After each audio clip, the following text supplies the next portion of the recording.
All right, welcome to Defense Stars. I'm your host, Bob Mata, and this is our continuing coverage of the people of the state of Indiana versus Richard M. Allen. It is Monday, November 4th, day 18 of the trial. We are knee-deep into the defense's case in chief. Today was a pretty jam-packed day. There were quite a few witnesses. It started off, it's kind of the overview.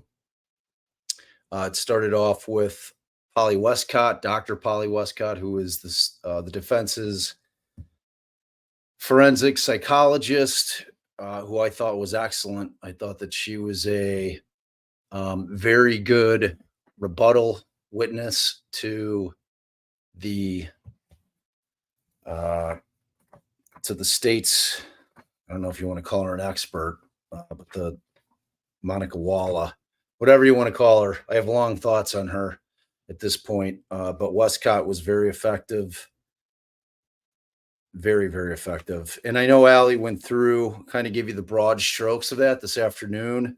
I'm probably going to go through that a bit more just to flesh out exactly what was going on with her, because I thought that she gave the jury a lot to think about in terms of what was going inside that prison, with Rick Allen in particular. And she did really yeoman's work with respect to her evaluation of Richard Allen. And not only did she look at the videos and listen to the calls and read all of Monica Walla's notes and all the suicide companion notes, she also went in and met with Rick for 2.5 hours. And then on top of that, he was administered multiple diagnostic examinations, specifically dealing with malingering or feigning, as they call it, or faking, amongst other things in terms of personality characteristics, trying to get a gauge of who Richard Allen is and who he was coming into prison pre-detention. You know, exactly like who is he? Who was he? What did he have going on? What did he have in terms of mental health issues in his childhood moving forward through adulthood? And then how were those exacerbated through his 13 months of solitary confinement? And I thought that she was very, very effective. So we'll go through her a little bit more thoroughly.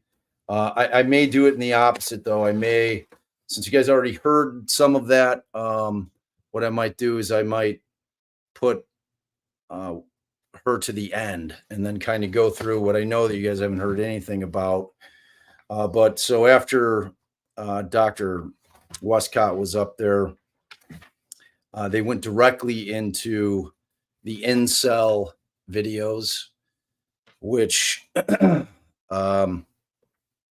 were substantially more disturbing than the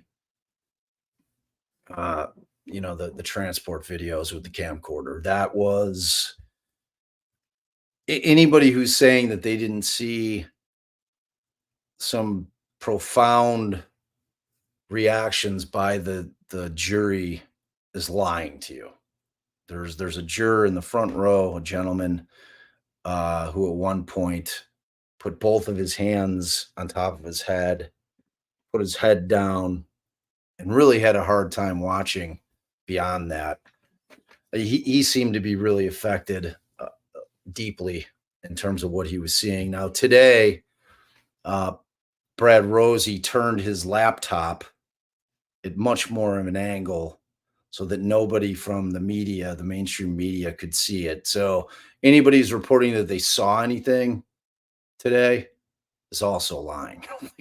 You couldn't see anything. The monitor was at an angle that it was impossible for us to see. And Brad must have been tipped off that the media was taking a peek at what he had going on. So that was mitigated over the weekend.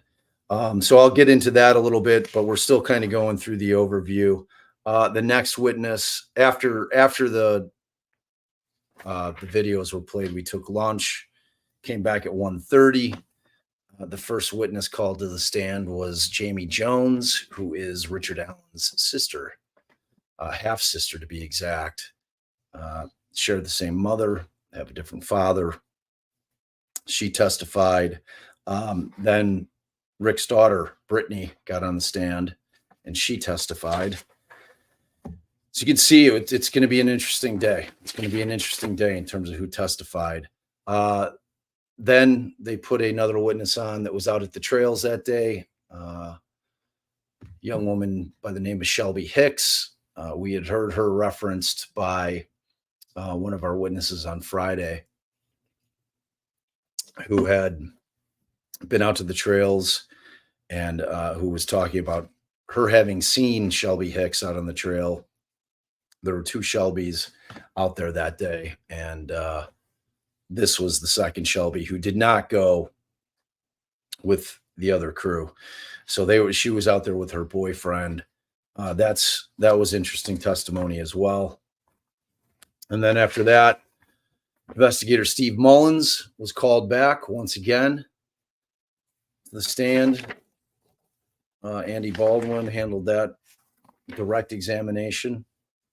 And then the final witness of the day was Brad Weber. He was called up there, and that was interesting as well. So it was a pretty interesting day for the defense and their case in chief. So let's talk a little bit about the Incel videos. I mean, look, all of us in that room, all the creators and whoever else is, mainstream media who's trying to give, their observations to you guys out there in terms of what we saw, in terms of reactions, in terms of furtive movements, in terms of like the difference between the videos that we saw on Friday or that the jury saw on Friday and today in terms of subtleness. You really had to kind of be paying rapt attention to what was going on with the jurors on Friday to catch some of the very low key tips that what they were viewing was bothering them. Today was different, and that's not to say all of them. I mean, there were a couple of jurors that had very obvious reactions to what they were watching. And again, today was the videos of the incel stuff. So this is, all the things that we've been hearing about. We've been hearing about the feces being spread all over his body and him eating it and drinking toilet water and smashing his head against the wall in his cell, his head turning, just like brutal images, which I think probably resonated. And it was, and McClellan has a continuing objection. And frankly, the best part of that entire thing with respect to getting the videos on. I mean, aside from the jury being able to see what the truth of the conditions of his incarceration was the fact that young Max Baker, who's been working as a legal intern in Brad's office, he just graduated from IU recently.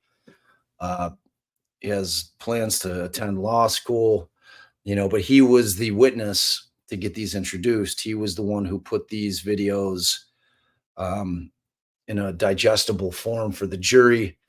He watched hundreds of hours of these videos, had to try to call out what he thought was, I guess, the best example of what was going on in a way that wasn't requiring the jury to sit there for 15, 20 hours, watching this. I mean, obviously, there are long stretches where Rick Allen's laying on his mat there and not doing anything. So they were really trying to, encapsulate just kind of the end effect of where Rick Allen ended up being mentally at the end of the day. And but so Max, so they showed as opposed to the 15 videos, varying lengths that they showed during Friday's session, um, they showed only two today. And they were two different lengths. One was the first video, which was really a compilation video, wherein they had a lot of clips that they got from the state that were like 5 minutes long. They'd come in 5 minute segments. So, they were dragging them in when they were putting the video together to make it a full 1 hour and 12 minutes. The first video was. Now, the way that Brad Rosie does it typically, and how he did it on Friday with um, the transport videos, was that he would fast forward every so often. So he'd have the jurors watch, a minute, between a minute, 3, 4 minutes, and then he'd say, "Your Honor, may I fast forward it 2 minutes?" And then he would give the time when he was restarting it up for the record. Because again, remember, everything in terms of the appellate record has to be verbalized so that the appellate court has an understanding of what they're looking at, because the record is literally just that.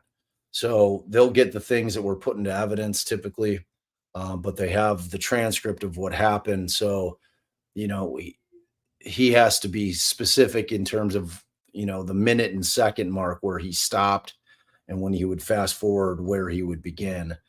And so, for that first hour and 20, or I think it was an hour and 12-minute video, we had 1, 2, 3, 4, 5, 6, 7, 8, 9, 10, 11, 12, 13, 14, 15, 16, 17, 18, 19, 20,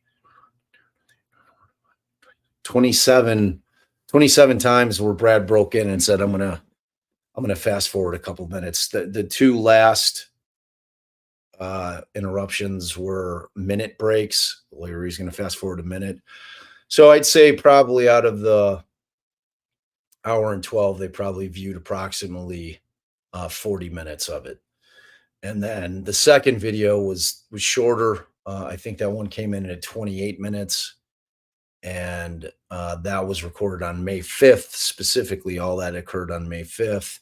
The first video was an amalgamation of many days, all between April and June. Like, that was what was agreed upon by the parties. So at that point, you know, I'm watching, because all we can really do is try to observe the jurors and see if it's having an impact on them, right? It's like you want to see if this is if they're understanding what they're looking at, if it's something that was noted by them. Um, and it was, I, I clearly saw it, but with multiple jurors. Again, like, the most dramatic was the older gentleman just putting his hands on his head and leaning forward and just having a really hard time for the remainder of the first video to watch it, and we don't know what it was. I don't know if it was the fecal matter stuff. I don't know if it was Rick smashing his head against the wall repeatedly, but whatever it was, it resonated. So, um, but at the end of the day, any lawyer will tell you that we can try to read a jury all we want. We can think that we're great students of the human condition. We can pretend that we're quasi body language experts, but there is one absolute in the law, and I've said it repeatedly, is that you never know what a jury is thinking, and you never know what a jury is going to do. It doesn't matter what all of us say out here. It doesn't matter what all the people watching the jury are and what they think it might be. I mean, it's interesting to hear it, but the fact of the matter is it means nothing because, our insight is only that. It doesn't have any value except trying to let you guys know what we observed. Trying to figure out what was going on in their minds individually is impossible. I mean, think about it like this. If you've got a significant other that you know very, very well, the ins and outs, the picadillos, or, all their little traits and quirks and all that stuff. And, think about it, how often do you really know what they're thinking? And that's somebody that you know intimately, and you can't really know what they're thinking. It's like I never know what Allison's thinking, and I know her like the back of my hand. It's like you can be looking at somebody, and watching the same thing. You can't know what other people are thinking, and you definitely can't know what a jury's thinking because we don't know them from Adam.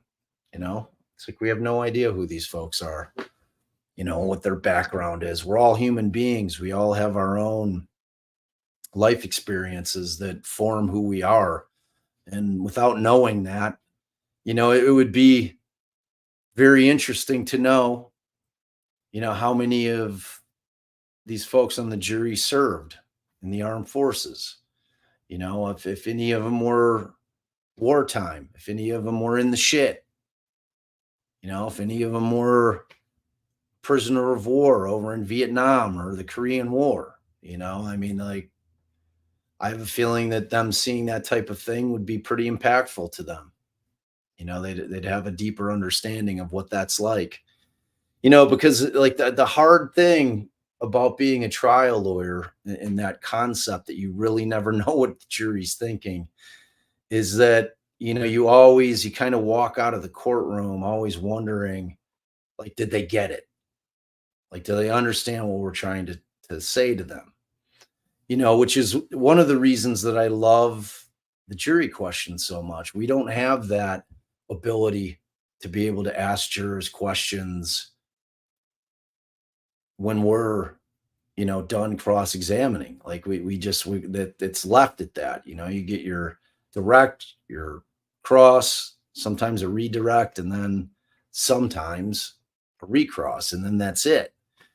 So the one nice thing that I really love about the jury question portion of this is that you're really hearing where the jury's minds are at, which is helpful as a trial lawyer. I mean, it gives you a pretty good idea of kind of what they're thinking about certain things, about whether or not certain things that you're trying to make a point, whether it resonates, because context is everything, perception is everything, and both of those things are very subjective. It's like I could say something where I think I'm as clear and concise as can be, and if I ask 10 different people what they think I said, they're all going to say some version that's different from one another of what they think that I said and what it meant. And it's no different with the jury. The difference being that in this situation, you have somebody's liberty at stake. It's very, very, it's as high stakes as you can get. So, but what I was saying is that really my favorite part was young Max Baker on cross examination by Nick McClelland. Um, I mean, the kid's probably 23, 24, and he was the one who put, like I said, he put the montages together and got them all set up. And Nick came at him hard, and Max Baker came at him equally hard. He came back at him I was very, very impressed by him. I thought he handled himself. He acquitted himself very well on the stand today.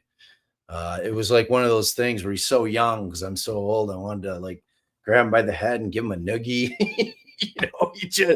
I mean, he gave it to McClelland. He called him like on 3 different occasions where he came back at him hard.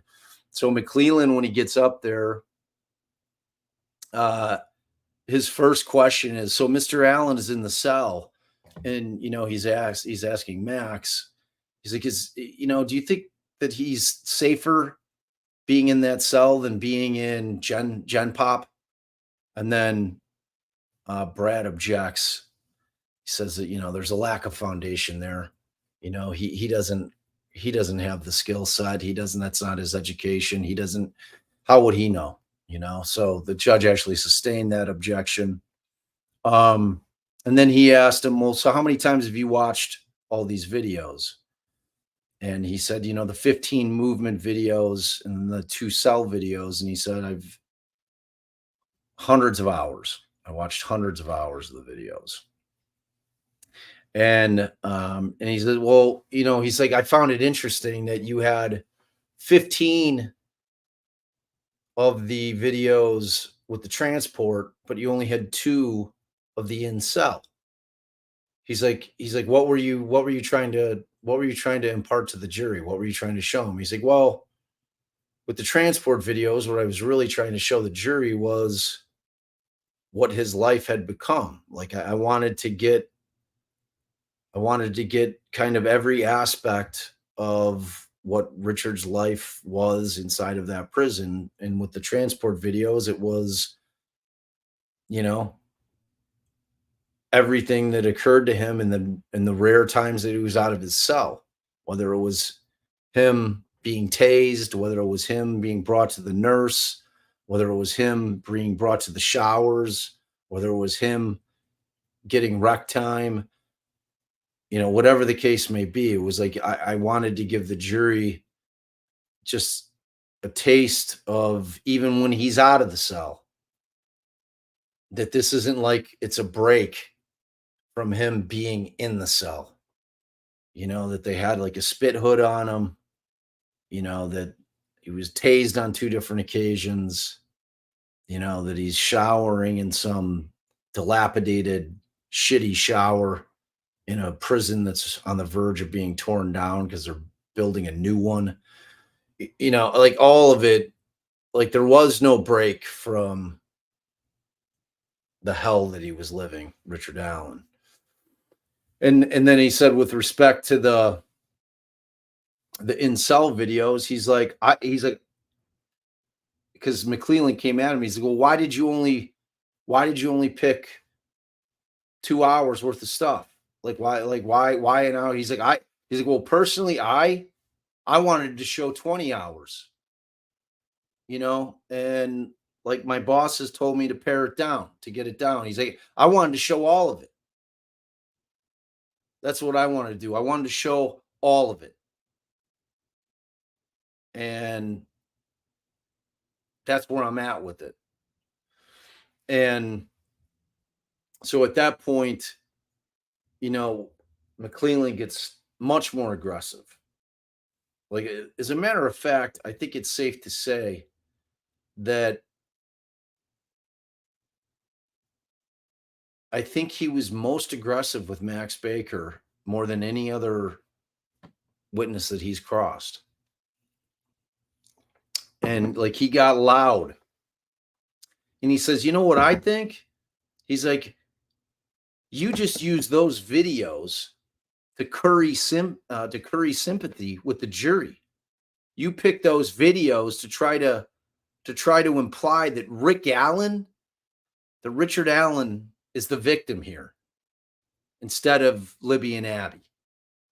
He's like, "That's what I think you were trying to do. Isn't that what you were trying to do?" And he's like, "No, it's not what I was trying to do." He says, I was trying to show the jury what the reality of Rick Allen's life was in that prison. That's what I was trying to do." And he's like, and he said it again. He's like, I wanted to show more. He's like, I wanted to show all of it, but we couldn't do that because it was way too much. Like it would have taken a week or more to sit there and watch all of it. And then, um, Nick follows it up with, he's like, Rick Allen is not the victim in this case. Abby and Libby are the victims in this case, correct? And then there was an objection by Rosie, which was sustained. But again, lawyers love to spit things out which they know are objectionable, which they know that objection will be sustained, but you can't unring a bell. It's like you do that because you may have a point that you want to get out there, that there's in it, and then that's a treacherous road, right? I mean, that can really bite you in the butt eventually. If you keep pulling it, if you upset a judge, or if you go too far, depending on which side you're at, and you're asking for a mistrial, depending on what's said. So, Nick was able to get that back in there. And then so then Rosie, so he's like, "All right, I'm done." Like that was his last question. And Rosie just had one question on redirect. He's like, "Did you pick those videos to show the truth?" And that was it. And Max said, "Yes, that's exactly why I did it." It was a great question.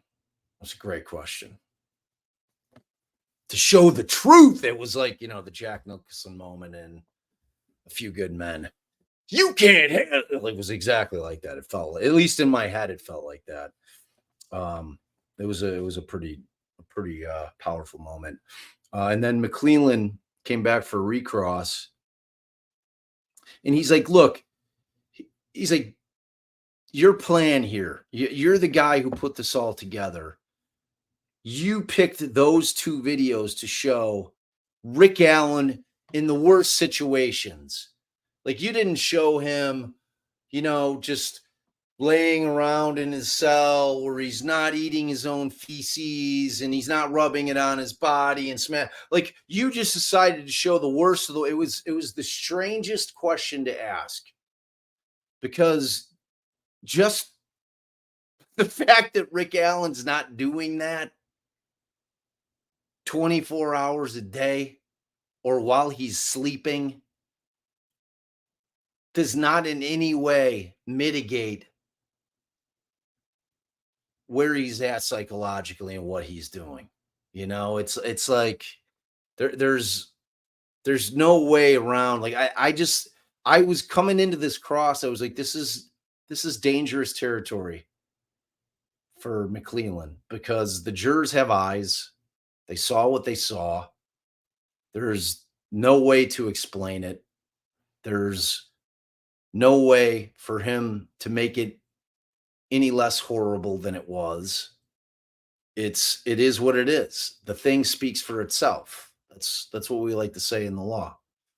The thing speaks for itself. So when you have a situation where you've got Nick coming hard at this witness, and that's always such a delicate balance. It's like you have, like, especially in criminal trials, you'll sit through with your trial partners and you'll talk about, all right, like we've got this witness, and this witness is coming up, and how do we handle this witness? What is their role in this case? Is it victim's family? We're handling them with great care. You're not coming after a victim's family, because that's the easiest way to have a jury hate you immediately. So you handle victim's family witnesses with great care, with empathy, understanding that they're here on trial regarding probably the worst moment of their entire lives. And you have to be cognizant of that, and you can't go in hard on them, and then you have expert witnesses, who are coming in, hired guns, whether it be for the state, whether it be for the defense. They're paid to be there. State employees are state employees. They're being paid by the state. So, the concept that defense attorneys are the ones hiring experts, they're both, if they work for the state, they're a hired expert. The defense just has to go out and hire independent contractors or independent expert witnesses, because defense attorneys are not a big conglomerate of people that have been elected. They're not the government, they're not paying, they don't have people on the payroll 365 days of the year. So they have to go and hire them. But, the concept being obviously that it's very, very rare that you'll ever hear a state's expert witness cave and, capitulate to what the other side is asking. Yeah, you're right. You're right. It's like everything I just said was bullshit. Yeah, that doesn't happen. So that's why I'm always talking about, the weight that you give expert witnesses, or that jurors typically give expert witnesses. They understand. They understand that these folks were retained, and that they typically have a job to do. And that job, if they've made it to that point where they're testifying in trial, the defense certainly isn't going to put an expert on there that's going to disagree with their theory, and neither is the state. So, that's where, when they talk about that thing, it goes to weight. It's talking about how much weight, how much does that particular piece of evidence, in terms of on the scales, how much weight do I give it? And, in my experience, it's been, it varies obviously, but if you have two effective experts from each side, and both are giving the opposite answer, they kind of X each other out. That's kind of the way it goes with them. So, they get the weight that the jury affords them. And I typically think that it's not much.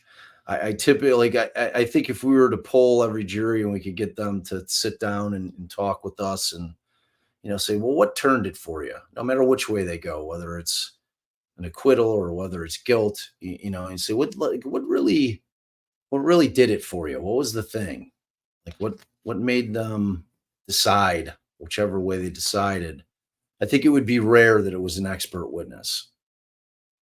I think it would be rare. Does my mustache look crooked? I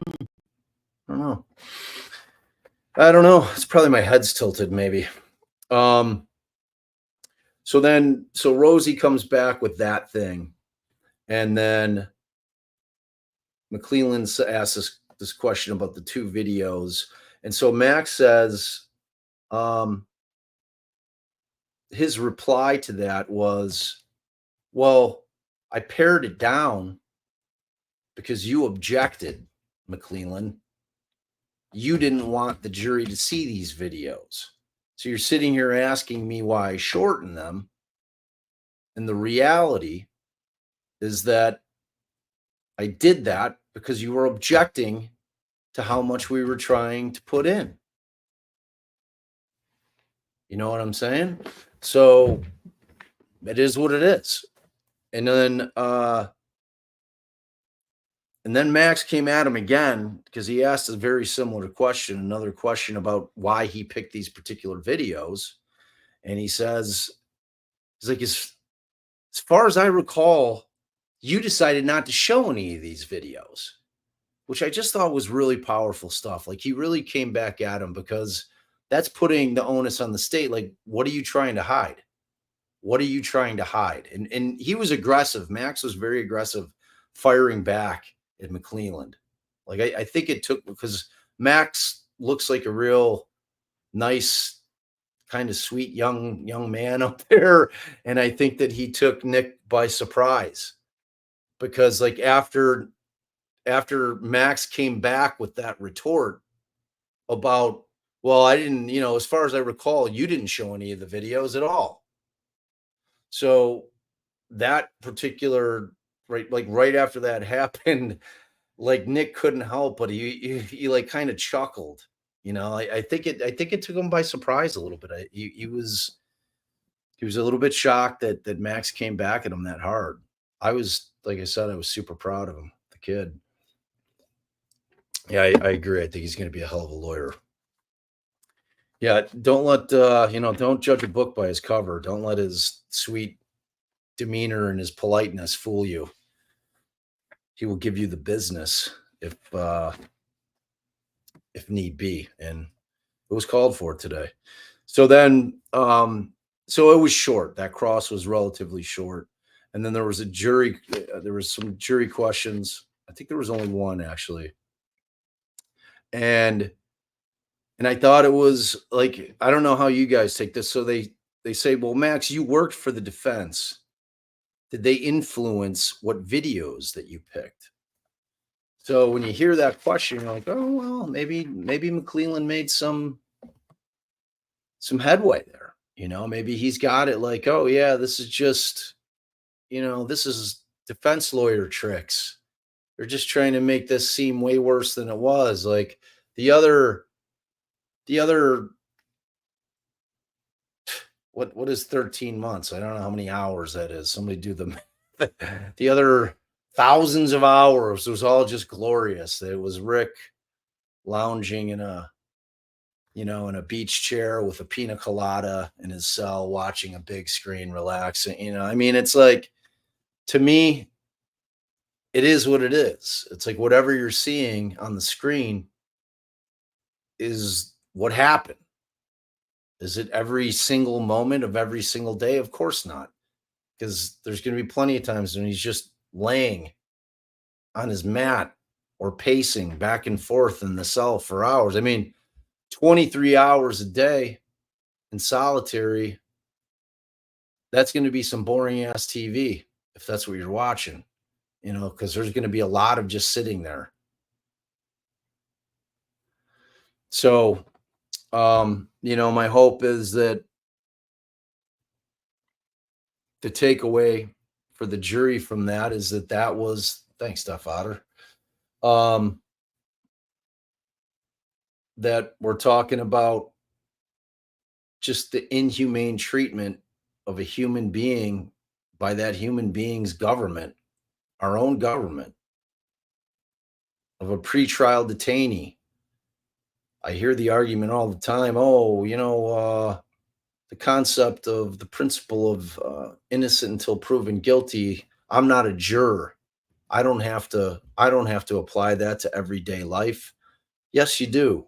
It's not a principle for just trials. It's a state of mind in our country.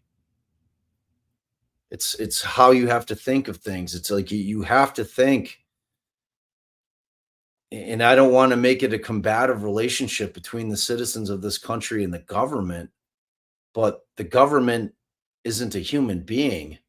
It's an institution filled with people that we voted in, which, by the way, make sure everybody goes out and votes tomorrow. We've got a situation where it's not a person. It's a thing. And we always have to take the side of us in this country. I mean, it's why we drafted the Constitution, because when we escaped England and we freed ourselves from their reign, we specifically wrote the document to address all the things that we hated in terms of the way that the British ruled their people. And so we wrote this document. And that concept that we're not going to have us as citizens allow the government to decide that we've done something, and then we have to go in and prove that we didn't do it. It's a massive concept. If you really sit there and think about it, it's a massive, massive concept. And one that should be absolutely ingrained in every single American's mind. You would not want to live in a country where it was the other way around, truly, where we were presumed guilty and we had to go in there and prove our innocence. Even though the reality of it is I've said it, I don't know how many times on lives. I know Allie says it all the time. We don't ever feel like we don't have to prove that our client's innocent, which is a shame. But if that burden was on us, it would be even worse. You know what I mean? It's one thing to feel like it. It's another thing to actually have to do it. So, it's one of those concepts that I hate that argument. I hate that rebuttal, when people say that. But so Max's answer, I got a little soapboxing there. So his answer to the question that, as seeing that you worked for the defense, did they influence the videos that you chose? And he said, no, I did not. They gave me wide discretion, and frankly, they had me pull out stuff that I had. They had me shorten it down.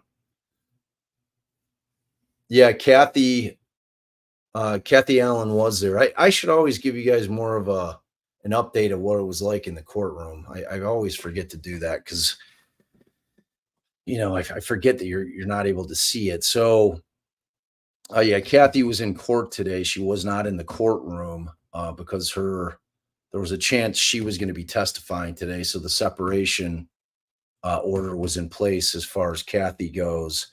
So she was out in the hallway along with her sister-in-law and her daughter.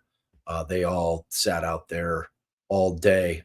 Jamie and Brittany came and sat in our row after they testified, but Kathy ended up never coming in throughout the course of the day, primarily because they thought that they might call her today. So, but yeah, she was in the courthouse the whole day. And then at some point, when we got back from lunch, and so that was really Max's answers. His answer was, I had wide latitude. They really left it to me to pick out what I felt was important to show, what I felt would really give you guys, the jurors, a true representation of what Rick Allen was going through for all those months in Westville. And like I said, obviously my bosses had the opportunity to pare it down, which they did, because I would have played all of it. That's what he said. I think all of it. He's like, every part of that Incel video is horrible. He's like, all of it. It's like, it's torture. There's no other way. There's no other way to describe it other than what it was. So then after Max and after lunch, there was a report. We didn't get many details on it, and they didn't really say what it was regarding. And it was something that that Andrew Baldwin was trying to get in. And Gull said, well, I reviewed the report. It contains hearsay. And it also contains what I refer to, and this is her saying, is totem pole hearsay.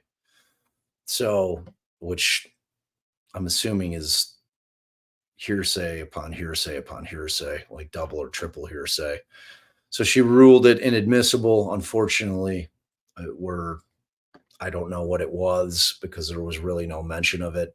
I was trying to look at it. I couldn't tell if it was a police report. Police reports are not admissible because they are hearsay and they don't qualify as a business record either. So it couldn't have been that. And it looked to be somewhat lengthy.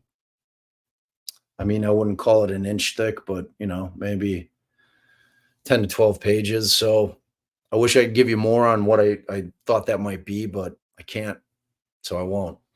Witness 3.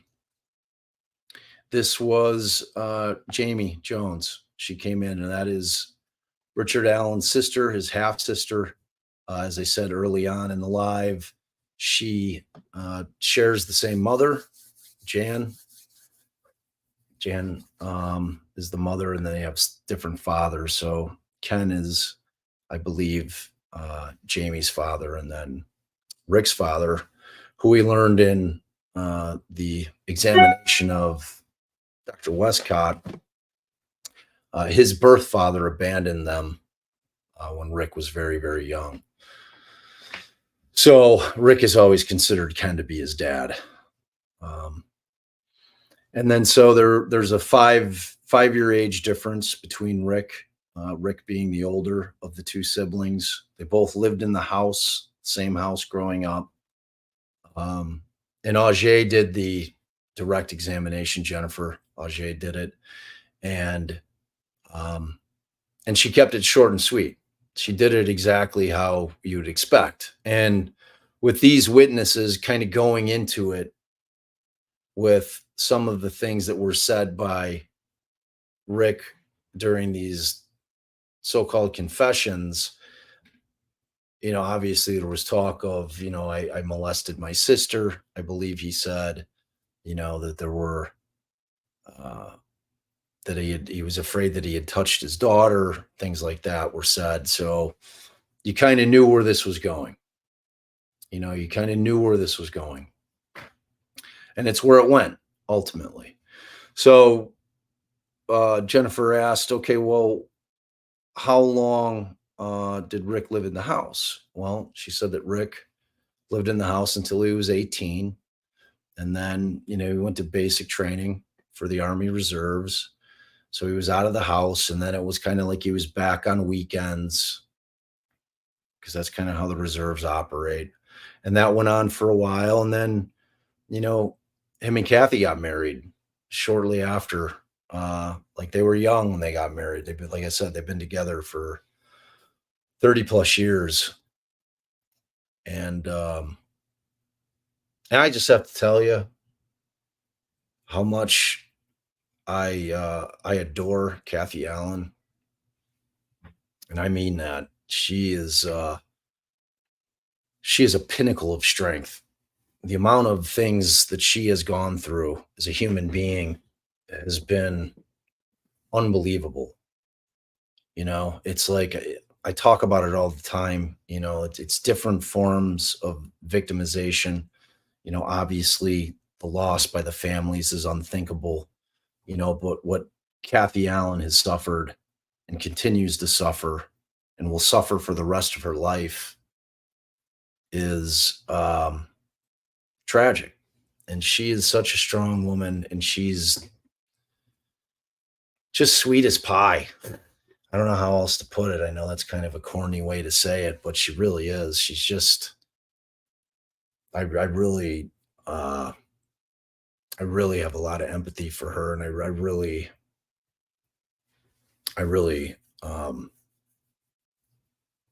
respect her a lot.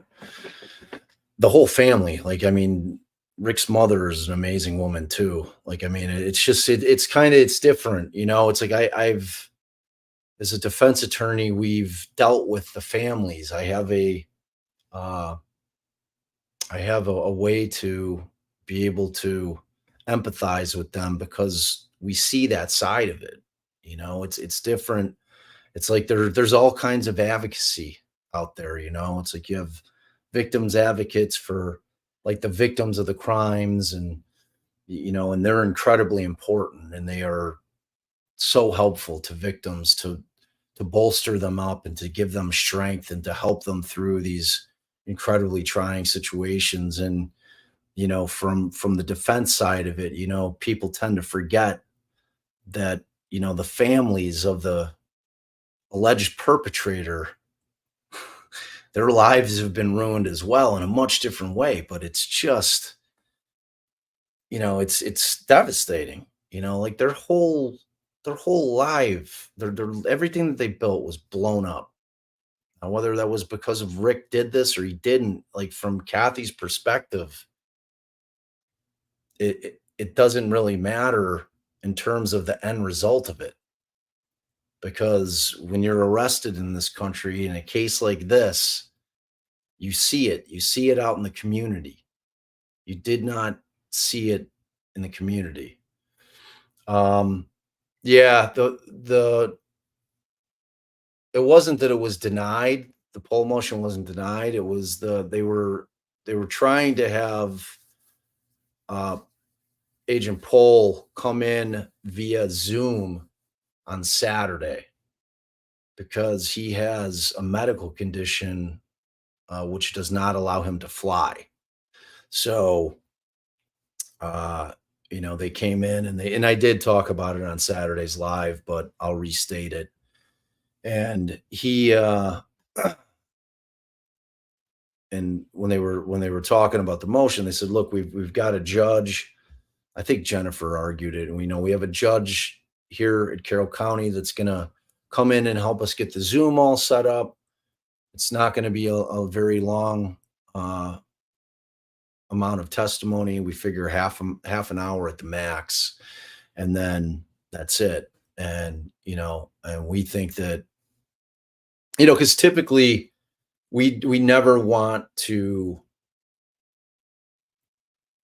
have a witness in a trial testifying via Zoom. And I kind of went through this in depth on Saturday, but I want to address it again because you need them in the courtroom. I have always had the concept that I don't want a witness that could have somebody standing behind the screen reading something.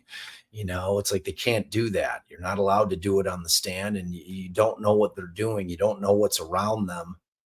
You're just watching them on a screen. So it's tough to, you need extenuating circumstances. There's got to be good cause for you to be able to do it. Now, having this witness who medically cannot travel on a plane, that's good cause. Like they should have allowed it. Like Gull should have allowed it. He's a federal agent. Like if theoretically, if you're going to trust anybody, which I think we've all come to the conclusion you can't really trust cops, but in theory, you feel like you want to be able to trust a federal agent. Plus, Pohl's not somebody who has a stake in the game. He's got no horse in this race. Like their agency didn't crack the case. They were booted off the case, as we learned through Doug Carter on Saturday. That they booted him off the case in August of 20 or 21, whichever the one of the two was. So, if anything, that would have just been some testimony about his interview with Brad Weber, when he was with Goatee, and they interviewed Brad Weber early on in the case. And he said, I was out, maintaining my ATM machines. He's got, we're going to get to that when Weber comes. I probably could have left that question until Weber. All right. So these are the questions. So again, a reminder, I know I got sidetracked there. So we have Jamie Jones, and again, that's Rick's half sister, 5-year age difference, Rick being older, lived in the same house growing up. Rick went away to basic training. That's when he left the house, married Kathy shortly thereafter.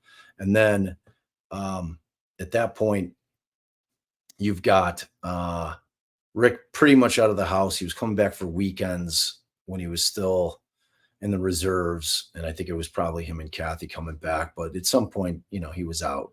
And then Ajay says, well, I'm just going to get right down to it. I'm just going to get right to it. Did Rick ever molest you? Just flat out asks her. And without batting an eye, without any hesitation. And she said, no, he did not. No, he did not. And then she followed up. Did he ever touch you inappropriately in any way, sexually? She said, no, he did not. Did you? And then Auger asked her, "Do you love your brother?" And she says, "Yes, I do." And then the final question she asked is, "Would you lie for him on the stand in this trial?" She said, "No, I would not." That was it. No cross. That's what I'm talking about. Like, what are you going to gain? What are you going to gain from coming at Rick Allen's sister? You know, obviously, the point is that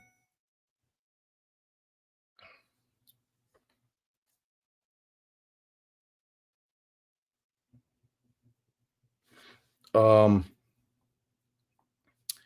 that in that situation, you're not going to win. You're not going to gain any points by going after somebody like that. So then Brittany, Rick and Kathy's daughter, Sapatna, came up, and that's Zapanta. Again, Jennifer handled the direct, and then she said, "Who is Rick Allen to you?" She said, "He's my father, and Kathy is my mother." And then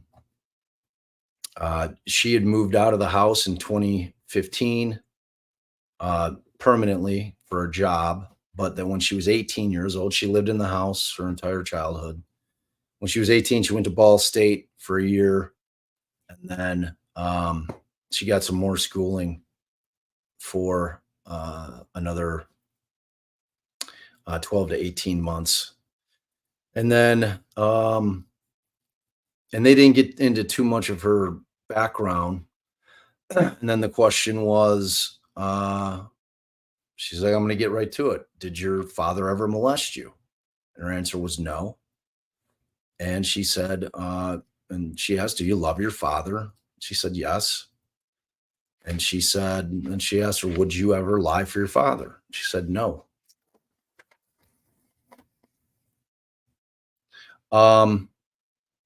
So then she was done. It was quick. So then Luttrell gets up, and this was an interesting move by the state.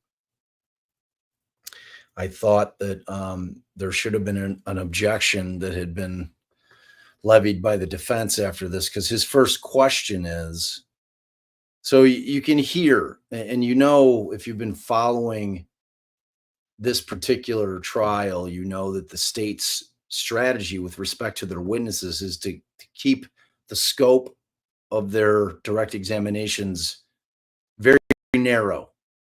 So whatever small point they're trying to get out, they keep it to that, and then they get them off the stand, because that's where you've been hearing the beyond the scope objections, which Gull has been sustaining. And that's when the defense gets too far afield from what was the topic of discussion or the topic of the questioning during the direct. So Luttrell immediately gets into, did your father's appearance remain the same before you went to Ball State? And she said, yes. Now, I think that Auger, because I knew what they were going to do. I knew, because if you remember, there had been an objection to a series of 4 photographs that they were trying to get in. The state was trying to get in last week. And they were pictures of Rick Allen from what they believe was 2016, 2017. They want the jury to be able to see photographs. The problem was they couldn't authenticate those photographs. They could not determine when they were taken. So initially, Gull had sustained the objection and kept those out of evidence. So I knew as soon as Luttrell started asking this question that that's what they were trying to do. They were trying to get those pictures in through Brittany. So, I think if Auger could do it again, she probably would have objected immediately beyond the scope, because she had done it a couple of times during this brief cross by Luttrell, but she did it like later. So at that point, Brittany answers the question, yes. And he says, regarding your father's appearance, and he hands her the pictures at this point. So he goes into the table and picks up the pictures. I'm like, I knew it. So he gets State's Exhibit 306, 307, 308, 309. Those are, again, 4 different photographs of Rick Allen in 2016, 2017, I think. Definitely 2017. They might have gone into some 2016.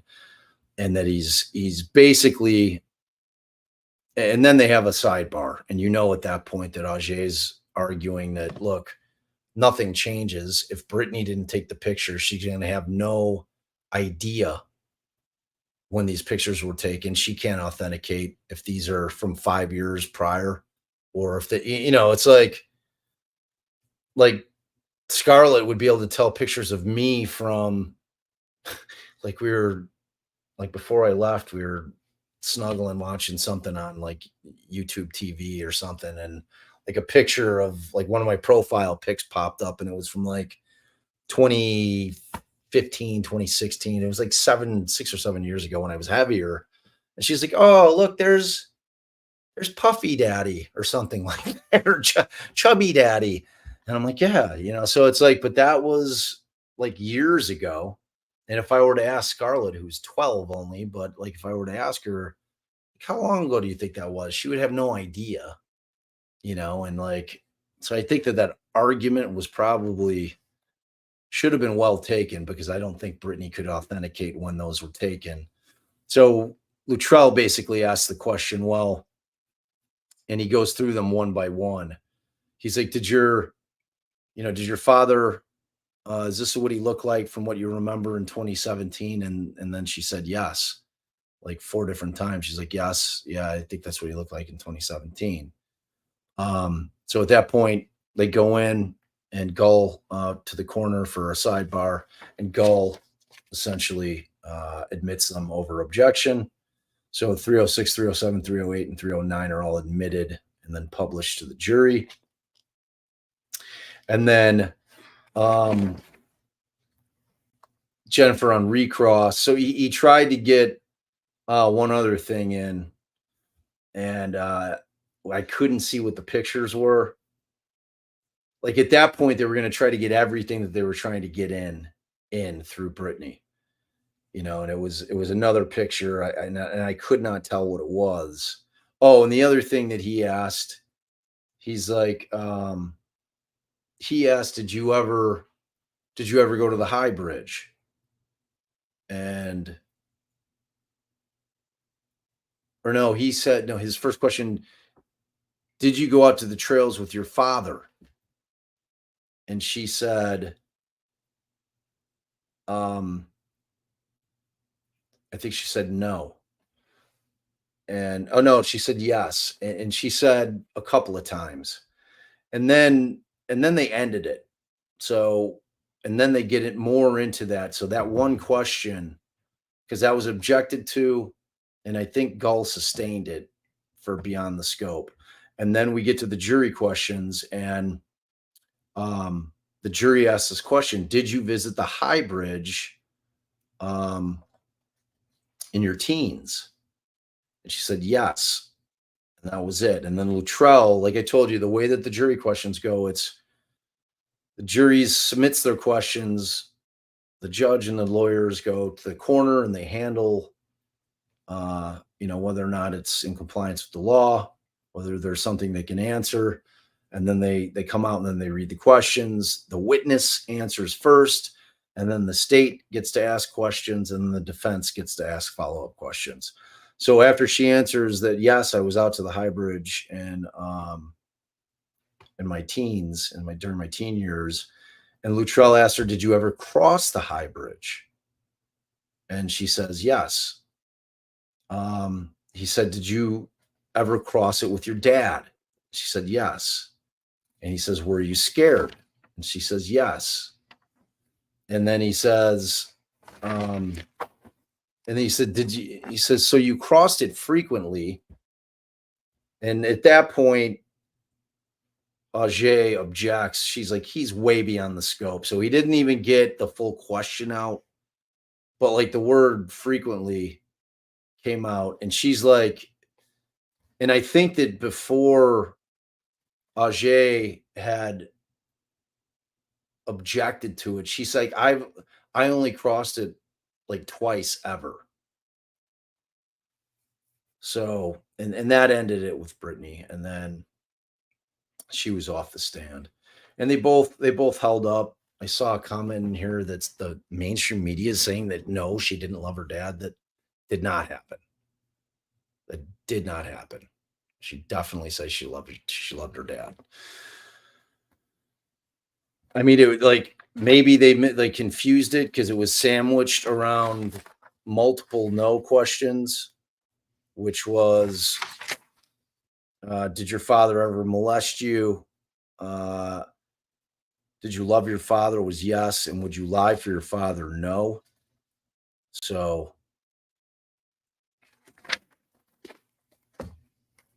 I mean, unless I'm nuts,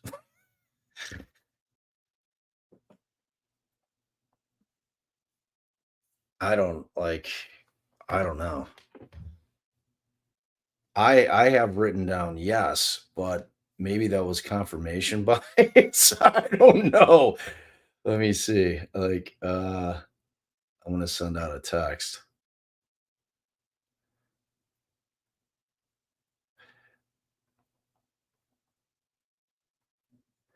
Hold on, bear with me.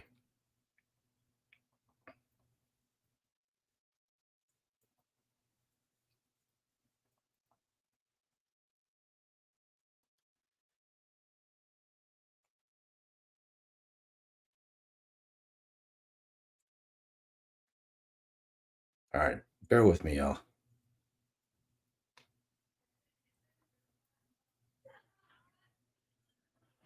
I mean, if they're reporting that, I mean, like on the occasions where I come in and I say, okay, my notes are spot on. Like I don't guess on shit. Like if I miss it, I miss it. And like I don't like I can't write super fast. So I don't go and try to like make up shit. Like if I've missed it, I miss it. Like there's plenty other creators. Like I'll get things that other people don't get, and vice versa. So, but like there's zero chance that happened. Well, I won't say zero. I'll say 1%. I mean, I don't know. I don't know. Oh, they did retract it. Wow. I mean that's disgusting. Who did that? Who is that? Who did that? Like which reporter? I want to know. That's outrageous that they would do. Oh my god, are you serious? She definitely said she loved her father. Definitely said she loved her father. Looked straight at him and said yes. Wow. Oh boy. All right, so that was it for Brittany. Witness number 5 was Shelby Hicks. She was interesting. Uh, she grew up in the area. She grew up out in Monticello. She went to Twin Lakes High School. She's now currently a realtor. And then they got right to it with her. And this was Brad. Oh no, I'm sorry. This was actually Andy. Andy did this direct. So he says, all right, well, just tell me. And remember, it's unusual, not so much for this type of witness, but like when they're having to direct examine law enforcement officers who are not friendly witnesses to the defense, obviously, it's very hard. It's a very tough task to be able to do that because you can't ask leading questions. So in this particular thing, he says, okay, well, just tell me about your day. You remember the February 13th of 2017? She says, yes, I do. What did you do? Well, she said, I got my car fixed in the morning. It was a beautiful day. I think that my car was done being repaired around 12:40. And it was so nice out that we decided to go to the trail. It was me and my boyfriend, Daniel Pierce. We decided to go out there and walk the trails. And so that's what they did. And Baldwin says, well, what time do you think you got out there? And she says, I think we arrived around 2:30. We got out to the high bridge and the trails. And then she said that they parked at the trail connector, which for us would be Mears or what was Shelley's Lane or Sherry's Lane, I think it was. What was the other name for David McCain? So that's the same spot. Like it's the same place that it's the Mears connector. And when you're on the trail, like that's the one that's off of 300 North. You park right there, and then you walk in. There's a gravel path that leads up to the Girls Memorial is over here on your left. And then if you go onto the trail to the left and take it straight down, you're going to hit the high bridge. If you go to the right, you're going to end up hitting the War Memorial, and then you get the Freedom Bridge. And then you take that over the Hoosier Heartland, the expressway, and then you pop over to that parking lot. And then there's the trail system goes that way as well. But that's the opposite way of where the high bridge is.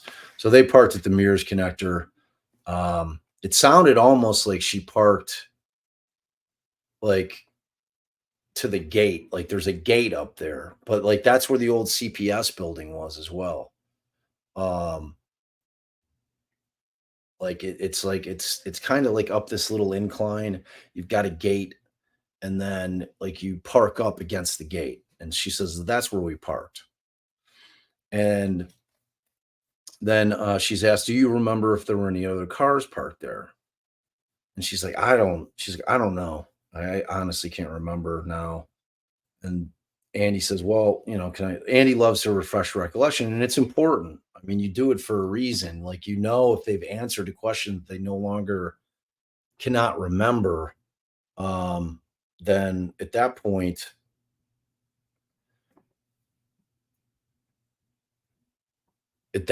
you have a situation." Sorry, I was reading the text about everybody ranting and raving about mainstream media reporting that Brittany said she didn't love her father. Jesus. See, the one good thing that Gull has done during this trial is put that jury on a draconian 1950s sequestration. Just lock them up, take away any access to any kind of information getting to them. No electronics, no newspaper, nothing. Like if they're probably giving they probably have like a library of DVDs, and like here you can just watch movies. You're just gonna watch they have no access to any kind of information. When they do have access to information, it is under the supervision of one of the court bailiffs. So they're typically able to look at their text, and that's literally with the bailiff looking over their shoulder. Like, okay, finish your text. Okay, good. Check your email. Okay, all right, you're good. All right, give me your phone. That's it. So the fact that they're locked down, because in terms of public opinion, them misreporting that is a big deal, but not nearly as big as if the jurors hear it and they're like, "Oh my God, did I mishear what she said? Did she really say she doesn't love her dad?" I mean, it's reckless. Like they're so ready to get out there and get some news out. Gotta get the news cycle going. We got to get out there. And they misreport some shit like that. Wow. It's disappointing. Not surprising though, to be honest with you. Okay, so again, says she gets at the trails. Her and her boyfriend Daniel Pierce get to the trails around 2:30. They park at the trail connector. There's a gate that they park in front of. Do you remember any cars parked there? Baldwin asked her to refresh her recollection. She says there were other cars there, but she can't remember what they were, like what makes and models. At that point, he asks her, "So where'd you go?" She said, well, initially we went back. We went towards the Freedom Bridge initially, so the highway. So they took the opposite route. So she's saying they get there, for all your timelines out there. She's saying they get there at 2:30 p.m. Park. And Baldwin had asked a couple questions about how she remembered it was 2:30. She's like, well, I know when the car was fixed, and that was 12:40. And then in terms of further helping my timeline, my dad had called. So I was able to look back at my phone, and I knew when my dad called in proximity to when we got to the trails. So she was pretty solid on when she thought she got to the trails, which is 2:30, which we know that's like a tornado of people around there at 2:30. We've got between two, like, I mean, we've just got a lot of people at the trails. We've got McCain, we've got Rayleigh Voorhees, we've got, depending on which one of those two you believe, whether you believe Brianne Wilbur or Rayleigh Voorhees, who have very different idea of when they were kind of at the trailhead there by Freedom Bridge, because I feel like you have to trust the one that has metadata from her picture that she took for her snap, which has the bench in the house with the green roof behind it. We know that that's at like I think it was 126, something like that. And that is not a long walk from that bench to that trailhead right in front of Freedom Bridge. It's just not. Like, I think we timed it the other day, and I was like, that was like 3 minutes. People, I was with Ryan and Rachel's like, it was like 9. I was like, yeah, but we stopped. Like, we were talking. And so, because I was timing and I forgot to pause the time. So, like, I can't really give an accurate time. But I'm like, kind of like a human clock. Like, like you could tell me or ask me what time it is, and I don't have a watch on or anything, and I'm always going to be within a minute or two, no matter what time of day it is. Like, even when I wake up, like in the morning, like naturally, like I'm always like a minute or two. Sometimes I'm spot on as to exactly what time it is, like before I look at my phone or my clock. It's just a weird skill I have, the old body clock. So, so we've got her there at 2:30, heading up to Freedom Bridge. Says they spent about 10 minutes walking.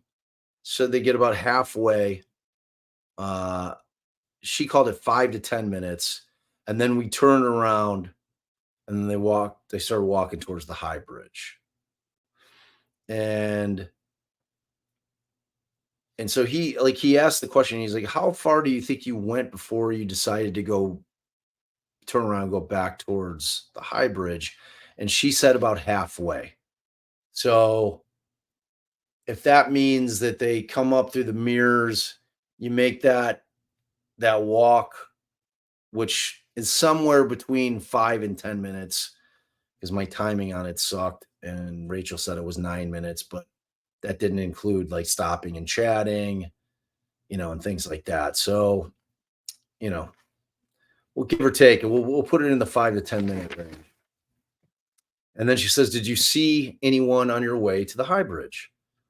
She said, I saw a man, and then I saw two girlfriends from school. And there were 2 other kids that I didn't know. Now, those don't appear to be Abby and Libby, because no one ever followed up with that. And then, so Baldwin asked about the older gentleman. Did he have a camera? She said, yeah, he had a camera. And then she said, when you saw when you get to the high bridge, you saw some of your friends, or a few of your friends from school. She says, yeah. And he's like, well, and then he asked, so who was to the high bridge first, you or them? And then she couldn't really recollect. She's like, I'm not sure. She's like, but I think I was. She said, I think I was on the first platform when they walked up. And so he's like, okay. He's like, but I'm gonna have you refresh your recollection. So he hands her the deposition. And at that point, because she probably had information with her at the dep, so she reviews it, and she's like, yeah, I was definitely the first one there. He's like, it's just important when you're testifying that it's not a maybe, that it's yes, I was there first. So he wanted to make sure that that was in stone. So she said, we didn't really hang with my friends. It was kind of a quick meeting. We were just saying hi to one another. And then, and he asked her if they decided to cross the bridge. She's like, no, we did not cross the bridge that day. Like we just kind of hung at the first platform and then we left. He said, well, did you watch your friends go all the way to the end? And at first she's like, I watched them, I think, go in that direction. And we're talking about the other Shelby, and we're talking about Cheyenne, who had testified the other day. And she's like, but I didn't watch them go all the way. He's like, I hate to do it, but I have to refresh your recollection again. So she's like, okay.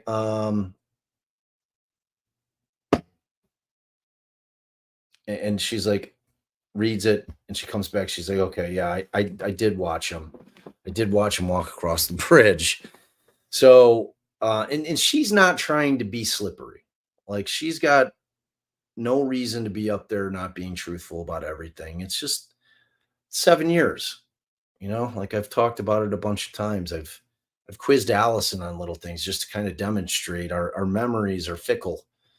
They come and they go. It's always best closer to the event. No one's memory is going to get better the further away you move from it in terms of years. It's just not how the human mind works. So, so he then said, he asked, the old man with the camera near the high bridge. She said she saw him near the high bridge and saw he was taking pictures. And then he asked, how much longer did you stay after watching your friends cross the bridge and walk down? She said, maybe 10 minutes. And he's like, did you, he's like, okay. So then you walk back to your car. He's like, did you notice any cars in the parking lot when you left? And she's like, I did not. And then he says, okay, I'm going to backtrack a bit. Do you consider the platform to be part of the bridge? And we're talking about these platforms that jut out. Now, in theory, they were put there in case anybody was obviously working on the railroad, whether it was railroad workers. And if a train's coming through, they got to have someplace to stand. So that's why they would build those platforms. I mean, frankly, I think I've said it, but that bridge is scary as hell. Like, I mean, when I was 18, 16, 17, 18, I would have been all about it. Like now, I don't know, man. I mean, like maybe if it wasn't so dilapidated, it's like so run down now. And it's like half of it's gone because now they have the concrete path that they built. But, like the first time out with a man, I was so close to hopping over that railing. I want to get to the end. I so desperately want to get to the end. I'm dying to get to the end. I can't live another day without getting to the end. I need to see this goddamn access road. Like I need it. I need to see it. I need to see the access road and where you can see it from. It's driving me nuts. You have to understand, like imagine sitting in this trial and the state has shifted their entire theory to now they're selling the jury. He saw a white van. I'm like, oh my God. I'm like, now I have to get out there. Let's say I'm not going to trespass on Brad Weber's property. That guy would shoot me dead. I have zero doubt. He would shoot me dead if he caught me on it. Not just me, anybody. Are you man from the government? He's like, I'm just like, there's no way. And, I don't know who's on Logan's. Plus, I'm not going to go on filming me breaking the law, trespassing on people's land. So it's like, I've got to go back and get out there. I've got to do it. Like it's driving me insane. I just need to know. I need to know if it's even visible from the crime scene. Everybody's telling me in the bowl that there's no way that you're seeing that access road.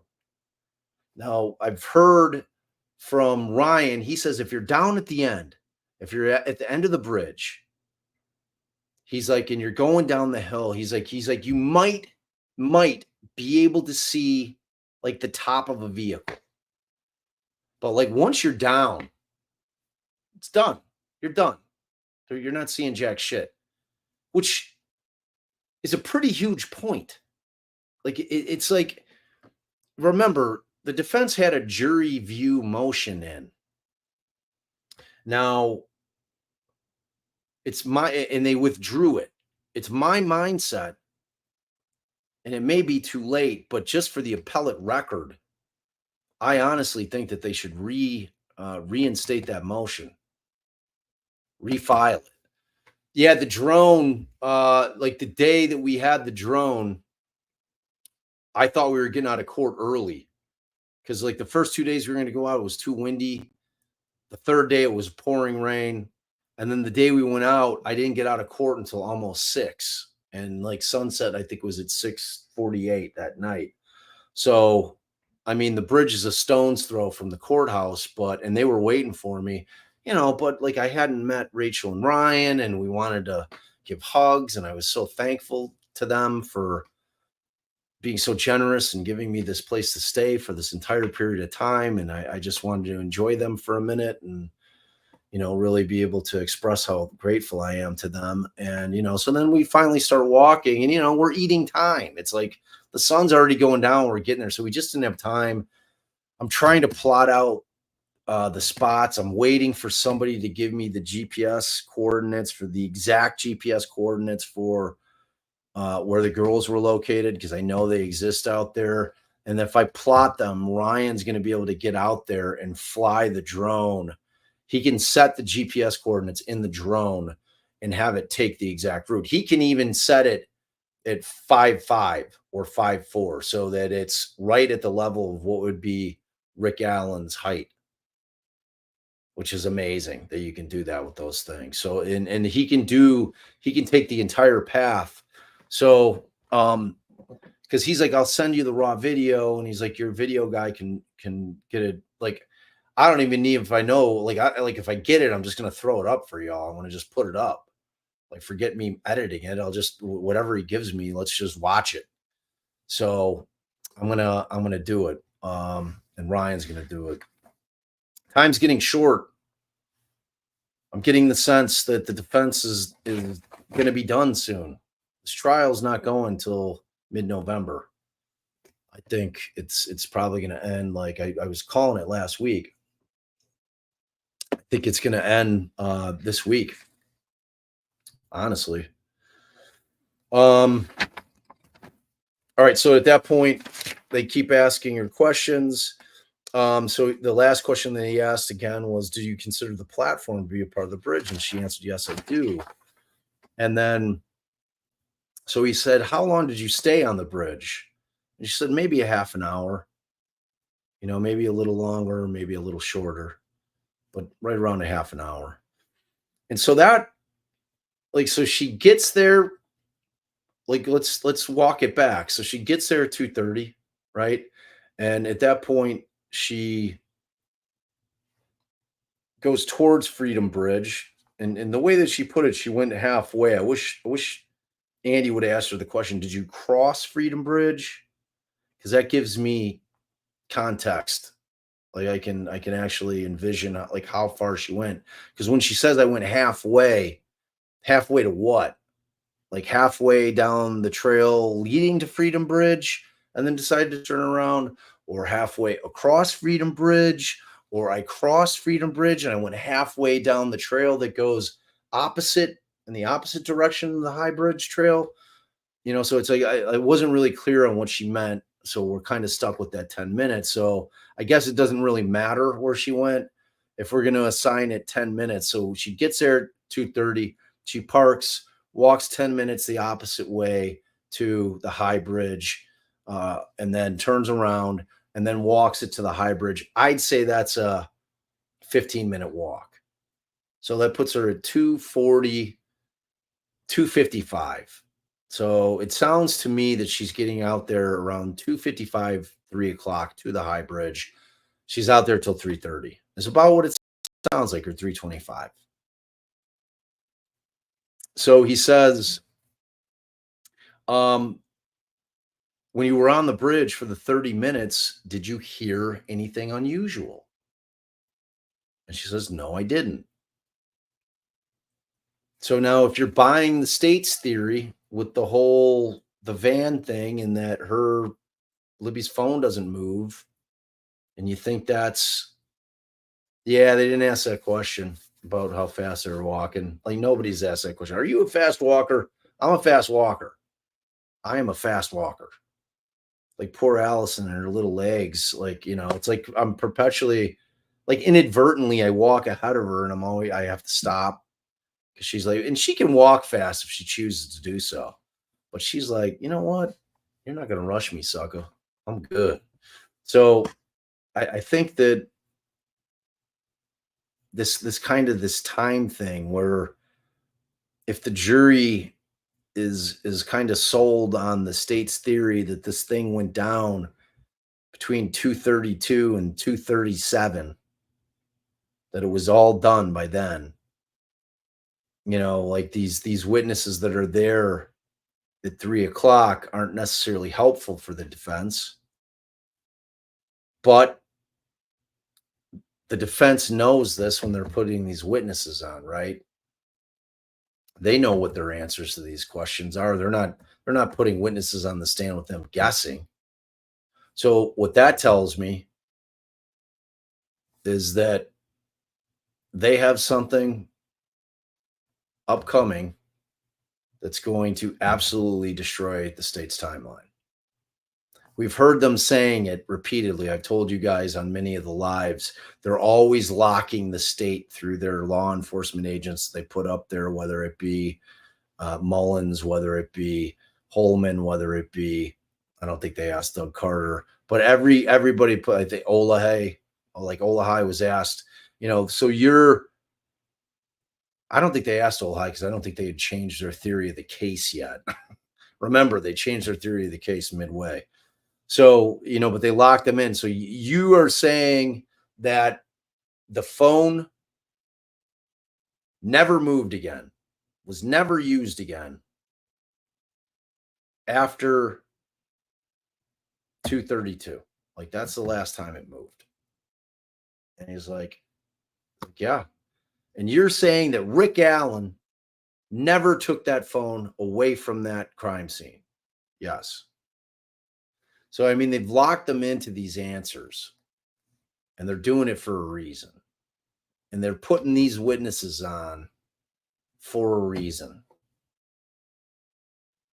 There's going to be another chapter to this story. There's going to be something that ties this all up as to why the jury's hearing it. So, and that's what closing arguments are for. So if you're worrying about the kind of the spatial distance between when the jury's hearing certain things, that's what you do in closing. You wrap it up. Like I would not be surprised to see, and it's a little unusual, but I wouldn't be surprised because the way that this trial has been split up, Brad Rosie has very much been the confession guy, and Ajay has been the phone gal. Sorry, John. And Andy has been the timeline guy.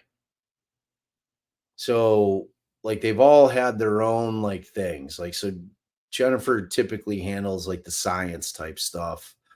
Brad has handled everything relating to the confessions, everything relating to the conditions of his confinement, and the gun. Like, so Brad was the gun guy and confessions, and then Jennifer handled phones.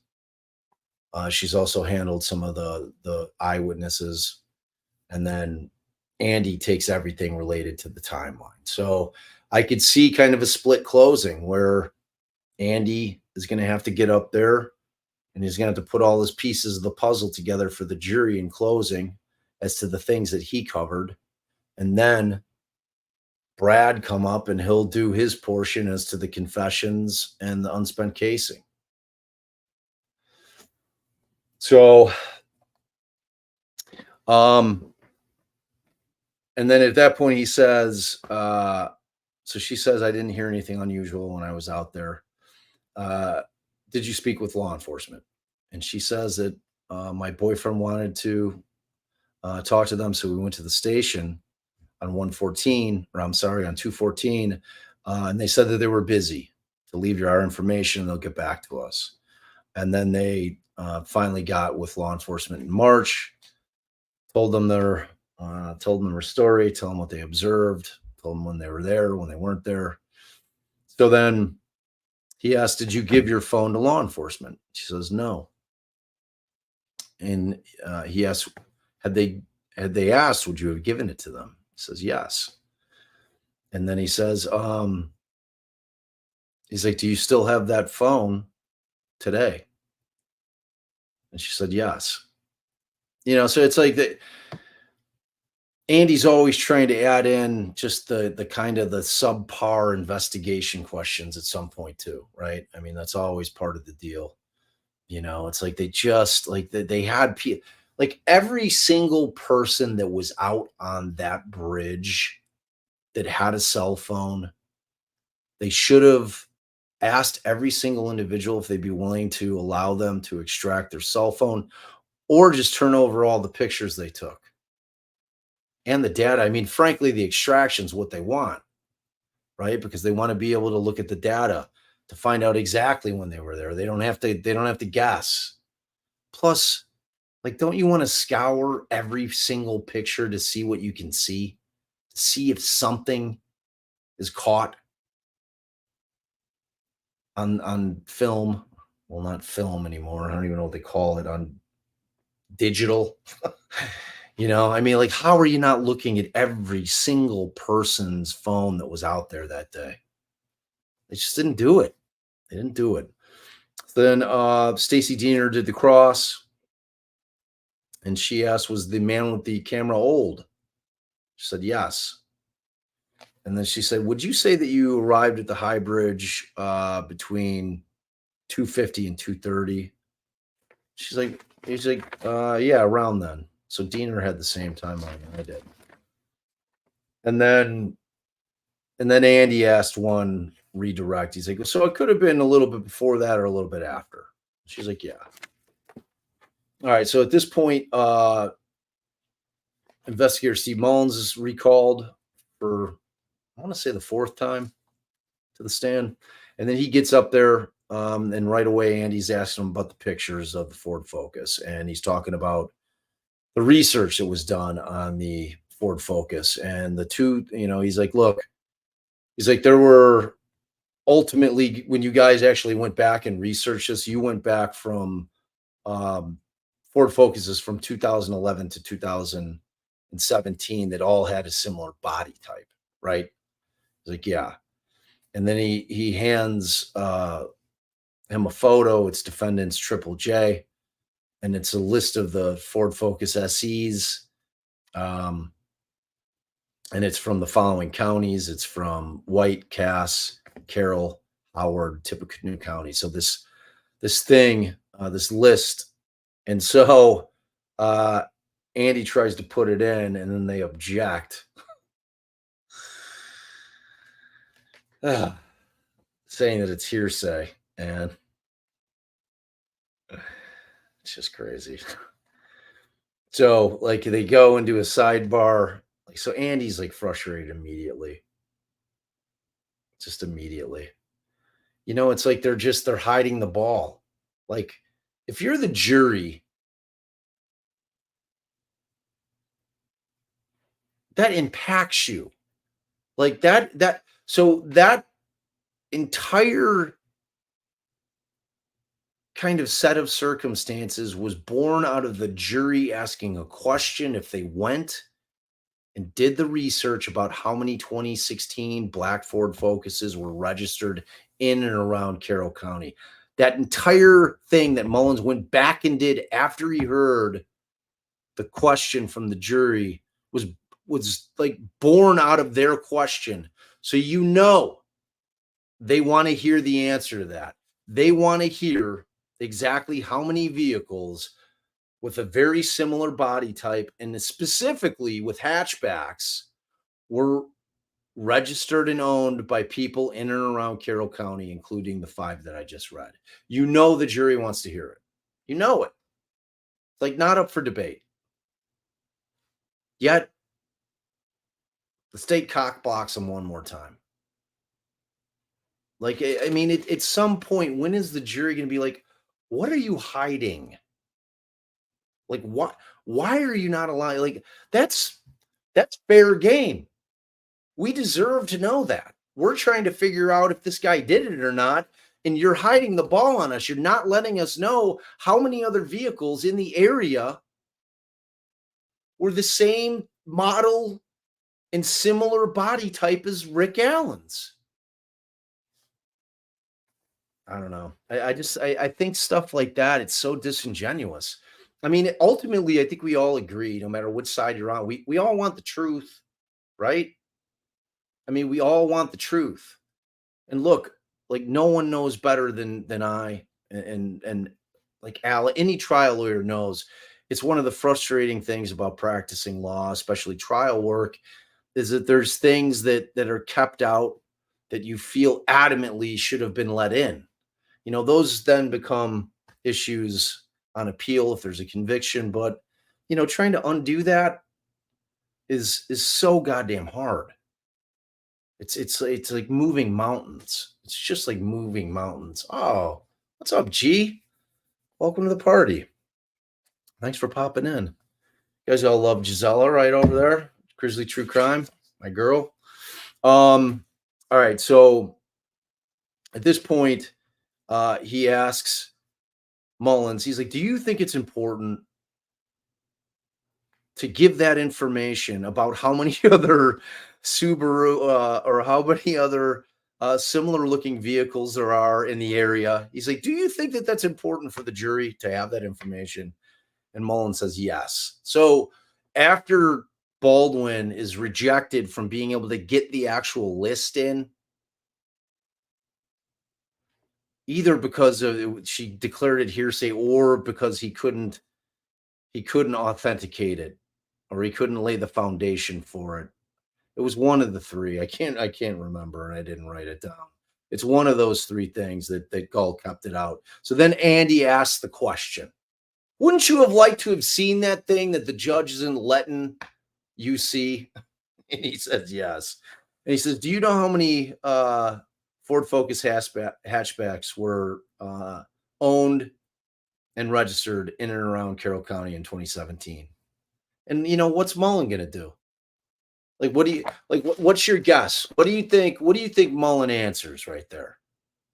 So Andy's like, so he can't get the list in, can't get it in.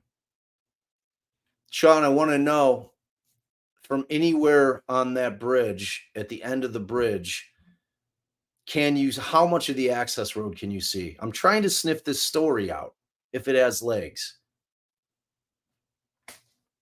About the van, about Rick Allen being able to see the van and it scared him. Because we don't know where he's at in that version of this confession.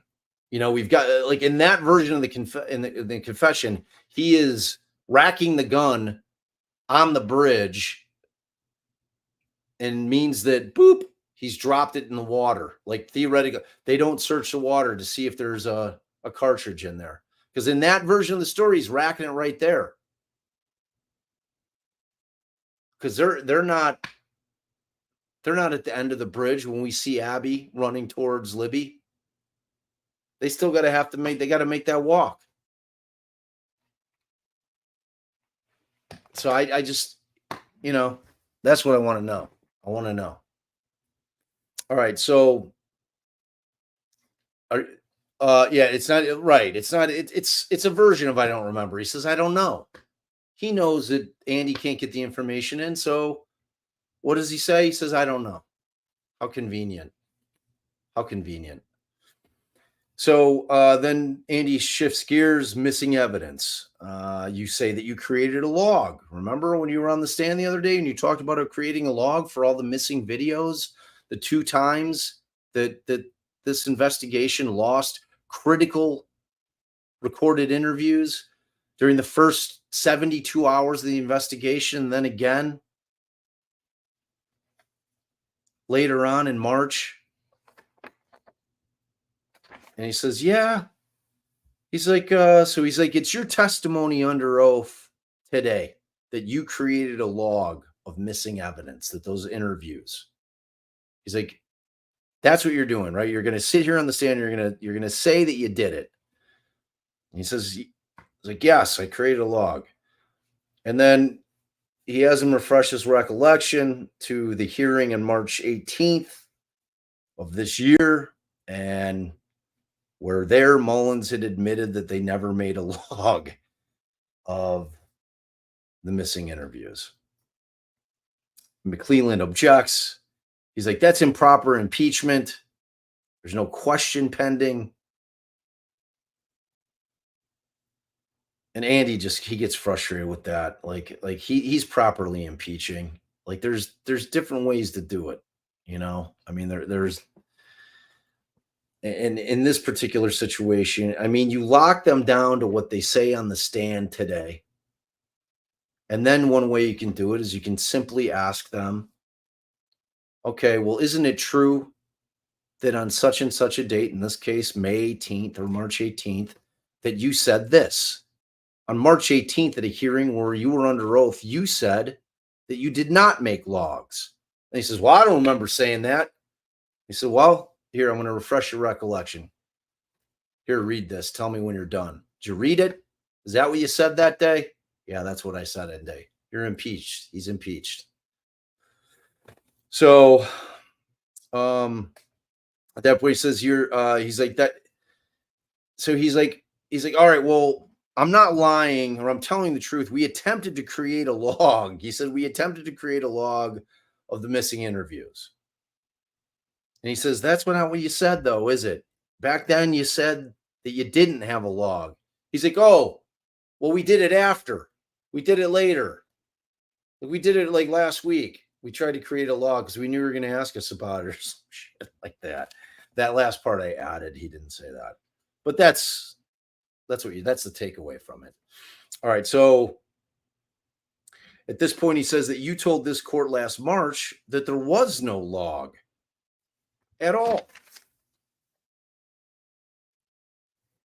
And so Andy says, so there are no logs of the interviews, of the missing interviews, right? Is that, are we clear on that? He said, well, he's like, you know, like we found some of them, like we found a few of them. He's like, I wouldn't call it a comprehensive list. So then he switches gears to the next version, April 28th to May 2nd, with all those lost interviews or written over interviews. No log. This time he's like, that's correct. No, there's no log of that. I mean, I want you to think about like an investigation. And McClelland tried to make the argument the first time this came up that how is any of this relevant? None of that investigation has to do with Rick Allen. How's it relevant? None of it has anything to do with Rick Allen. I don't get the relevance. I don't get it. Well, the relevance is that we're trying to figure out who committed the crime, and we may have a different perspective than you. And we want to hear every single person that you interviewed so that we can decide whether or not we need to be coming with you for a plea because you got the right guy. But now you've lost all the shit conveniently, and now we can't do that. It's relevant. It's the investigation, not into Rick Allen. It was the investigation into the murders of Abby and Libby. That's what it is. The whole thing. Yeah, all right, so he admits that he doesn't have a log for the April 28th through the May 2nd. There's an objection when Andy asks about Libby's phone activity. Andy's like, and Andy gets frustrated. Like Baldwin he gets yelled at in the corner by Gull, and he comes out, and he's like, and he gets somewhat dispirited. It's hard to be shut down by a judge all the time. It really, And that's what I'm saying. It's like it's a different thing to be a defense attorney than it is to be a prosecutor, but just because we lose on objections almost all the time. It's like we do a ton of losing on the defense side of it. So, and it grinds on you. It just does. Just does. So at this point, he switches gears. He talks about Harshman, talking about Brian Harshman, who was he was the phone guy who listened to everything. But Harshman, they also used to get in the van thing. Remember, they used Harshman to talk about the Wallace statement for a second time. They brought Wallace statement in a second time, wherein I thought that they added some stuff. I thought they added in lying in wait. And there was one other thing that I thought that they added the second time they went through it with Harshman, which was ridiculous that they were able to do that again. So he says that you remember when Harshman testified that there was no mention of a white van on social media websites, right? So Andy was prepared. He had a 4-inch stack of research that was done about all the times that this white van or a white van was mentioned on social media from everywhere, Facebook, Insta, Twitter, Reddit, everywhere. So he says, yes, I remember that. And then there's, of course, an objection. So, like, they're not going to let him get it in. Can't get all that stuff in. So he says, when you looked at social media between 2017 and 2022, did you see mentions of white vans? He's like, I don't know. I didn't really look. He's like, would it surprise you? So he asked the would it surprise you question, which is what we always do when we're trying to get some intel out in front of the jury. And we're having a hard time trying to figure out the way to get it in. So he'll ask the question, would it surprise you to know that there were dozens of posts about a white van on all over social media in regards to this case? Cleveland objects. And so Andy tries another one. He's like, would it surprise you? He tries to get another, would it surprise you to get more of the fact that Walla has included in this thing was out there for public consumption. That it was known to somebody following the case. This is where it gets tricky for the defense. And this is where they're going to have to argue it in closing. They're going to have to put those two pieces together for them. Not that they're not smart enough, but they could be too distant in time for them to put together the fact that what we're arguing is that Monica Walla literally made shit up in that particular confession. And she was in a position to know. She was digging into the case. She was she joined 7 Facebook groups on the day that she was given Rick Allen as a patient. She joined Defense Diaries on June 15th, the day of the safekeeping hearing. This woman was invested in this case. This woman was digging in. She went out. She went onto a database that's not available to the public to search up Kagan Klein. She went out and walked the High Bridge. This woman is invested in this case. This woman has made her opinion known by way of Rick Allen's confession. She thinks he's guilty. She added some shit in there. That's what our argument is.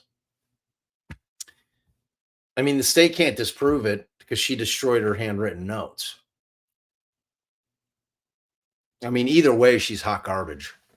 She cannot trust away. You can't trust anything that woman wrote. You cannot trust a word that woman wrote at all. At all. And I hope to God that the jury does not take anything that she like that's what I'm saying. That has to be hammered home in closing. That you cannot trust that woman. She was too close to the case. Too close to the case. You cannot trust her. All right. So at that point, McClellan says, when Rick Allen first mentioned the van, Was that the first time that you had heard of the van in the investigation? This is his cross. Says, yes, it was the first time that I had heard of the van when Rick Allen said it in the confession. I had never heard that was a thing. Well, the rest of the world did, Steve. The people that were digging in on this case, it was all over the place that there was a white van. Like everybody that knew about Brad Weber knew that he had a white van. Everyone. So, jury questions. Would you say, or why would anyone so this was kind of a troubling question. Why would anyone discuss the van prior to RA's confession about the van? So I was like, ooh, that's kind of a see that's why I'm saying that they need to be able to get that concept of this van that was out there to the public that clearly was investigating this case more thoroughly than law enforcement. I feel very secure about that in saying that the people that investigated this case online were more thorough than law enforcement. I feel very confident in saying that. Additionally, what I also feel more confident about is that within those 14,000 tips, that the van was brought up multiple times. I feel very secure about it. Very, very secure. So much is that I was disappointed that he wasn't asked that question. In the 14,000 tips, how many of those did you listen to, Mullins? None. That was somebody else's job. Remember, it's always shit rolls downhill and plausible deniability with these guys. None. I don't know. I have no idea. He would have answered it in the negative, but you have to plant the seed for the jury. You have to get it in their brains that this van thing was out there, that Walla ran into the van thing with all of her digging. So the next question was,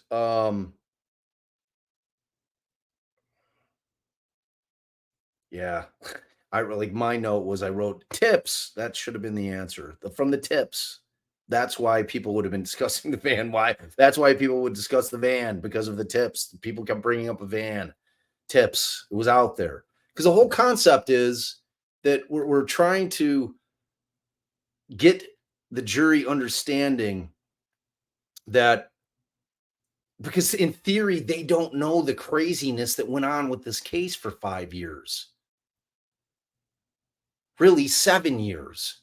They don't know this in theory. If they're being truthful, that they don't know anything about this. They have no idea what we've been doing out here for 7 years with regard to this case. They don't understand that there are Reddit pages that have thousands and thousands and thousands of theories and tips and all kinds of shit. Like, they don't know that. If they're sitting there thinking that the only thing that exists out there is this police investigation, and that's the only way that we can get no. Wait, what was this question? I'll save that one later. The only way that we can get information is through the police investigation, because there was nothing going on online. They're misinformed about this case and about what this case has been. I mean, there's a reason that she shut them down like this, in terms of not allowing any devices and no access to information. That should be a clue to them that there's a shit ton out there that she doesn't want them seeing, and I don't want them seeing. I don't need them watching my shit. I sure as hell don't need them watching Gray Hughes shit. You know, they don't need to see any of our shit. I just want them hearing the facts, but I want them to know the circumstances surrounding this case fully. It's important. So at this play, so we have, here's the other one. This is where Andy snuck the next one in. He said, he asked a follow-up question. Did you ever hear about a suspicious white van with no windows stopping and asking, out 30 miles outside, or 30 minutes outside of Delphi, stopping and asking kids if they wanted candy on 213? Of course, McClellan objects. And then that was it for Mullins. So then the last guy was Brad Weber. All right. And Brad Weber was recalled by the defense. And again, it is difficult when you have a non-friendly up on the stand. Like, so he is not a friendly witness to them.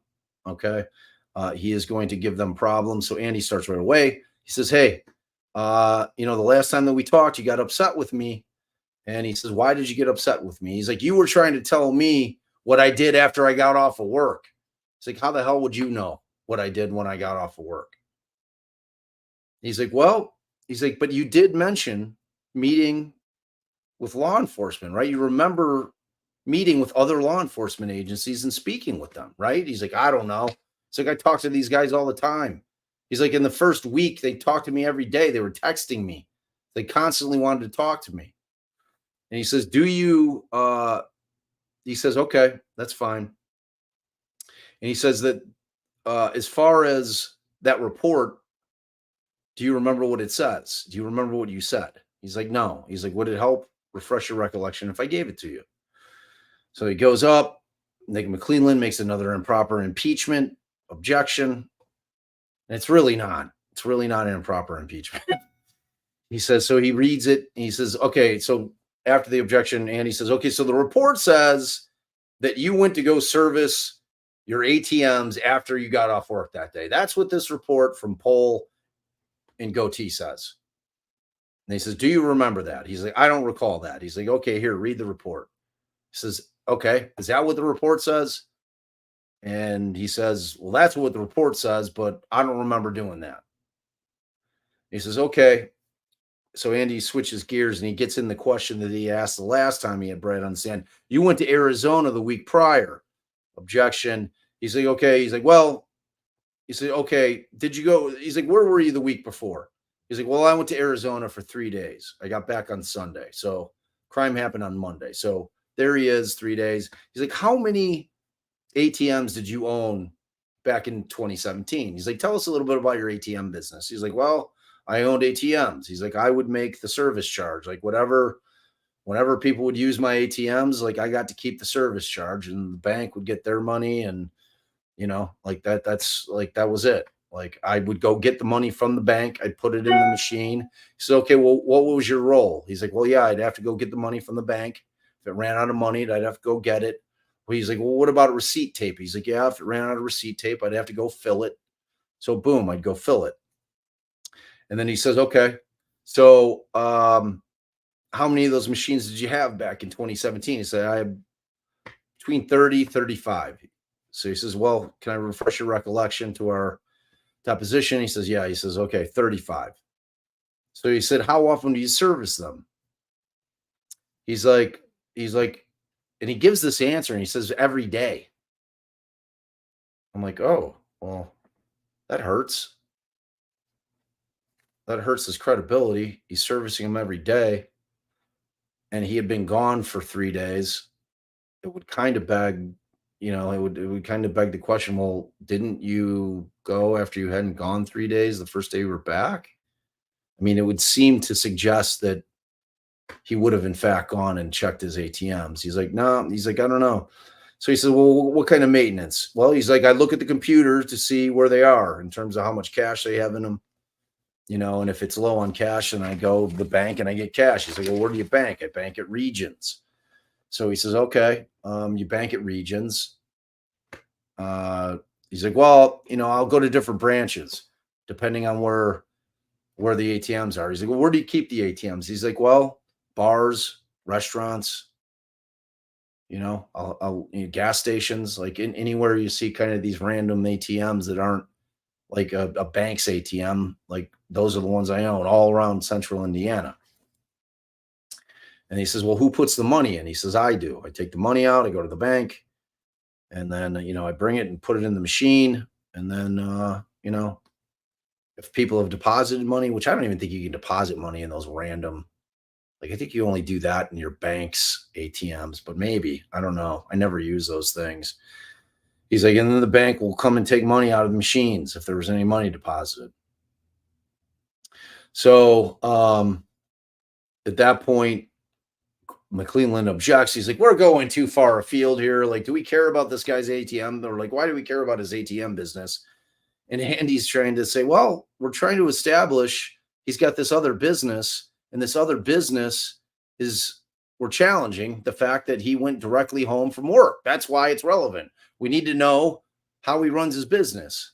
So she lets him keep going with this. So he says that, so he's like, you were gone for 3 days prior to Monday. Yes. And then he asks the question, where are the ATMs located again? He says, Central Indiana. And he says, do you drive your van to maintain the ATMs? He's like, no, typically I use my other car. And he's like, oh, the blue Suburban or the blue Subaru. And he says, no, it's a black Subaru. So, okay. So he said at some point law enforcement called you and asked you to come to a location to talk to them, correct? He's like, yeah, they called me a lot, all the time. They were calling me, like the first couple of weeks, they were calling me constantly. You know, he's like, they came and searched my house. They searched my outbuildings, you know, and then, you know, sometimes I even got texts from them when they wanted to talk to me. So it was like all the time. So he says, well, who called you to ask him? Who called you to ask him to come in? Then he says, probably Steve, talking about Mullins. So they're on a first name basis. That's how often they were calling him. He's like, who did you say? He said, Steve. You mean Investigator Mullins? He's like, okay. So then the next question he says, so when Steve called you, what did he ask you? He said, well, he just told me, you know, he needed me to come in and they wanted to talk to me. He didn't specify anything. But if you remember the last time they had somebody on the stand talking about the Brad Weber interview, and I think it was Mullins when he asked him, if you didn't tell him what the subject matter of the interview was going to be, why was he checking his text messages to try to figure out what he was driving that day? Isn't that interesting? Like Andy nailed him there. And then like Mullins had been like, yeah, that is interesting. I don't know the answer to that. So, but he says that I would typically drive the Subaru. I typically took the van with the trailer. If I was doing other things, and it was not at all related to the ATMs. Unless, of course, he had to like pull one out from somewhere, then I'm imagining he probably would have taken the van, right? So he said, okay. So Andy says, well, what did you tell him?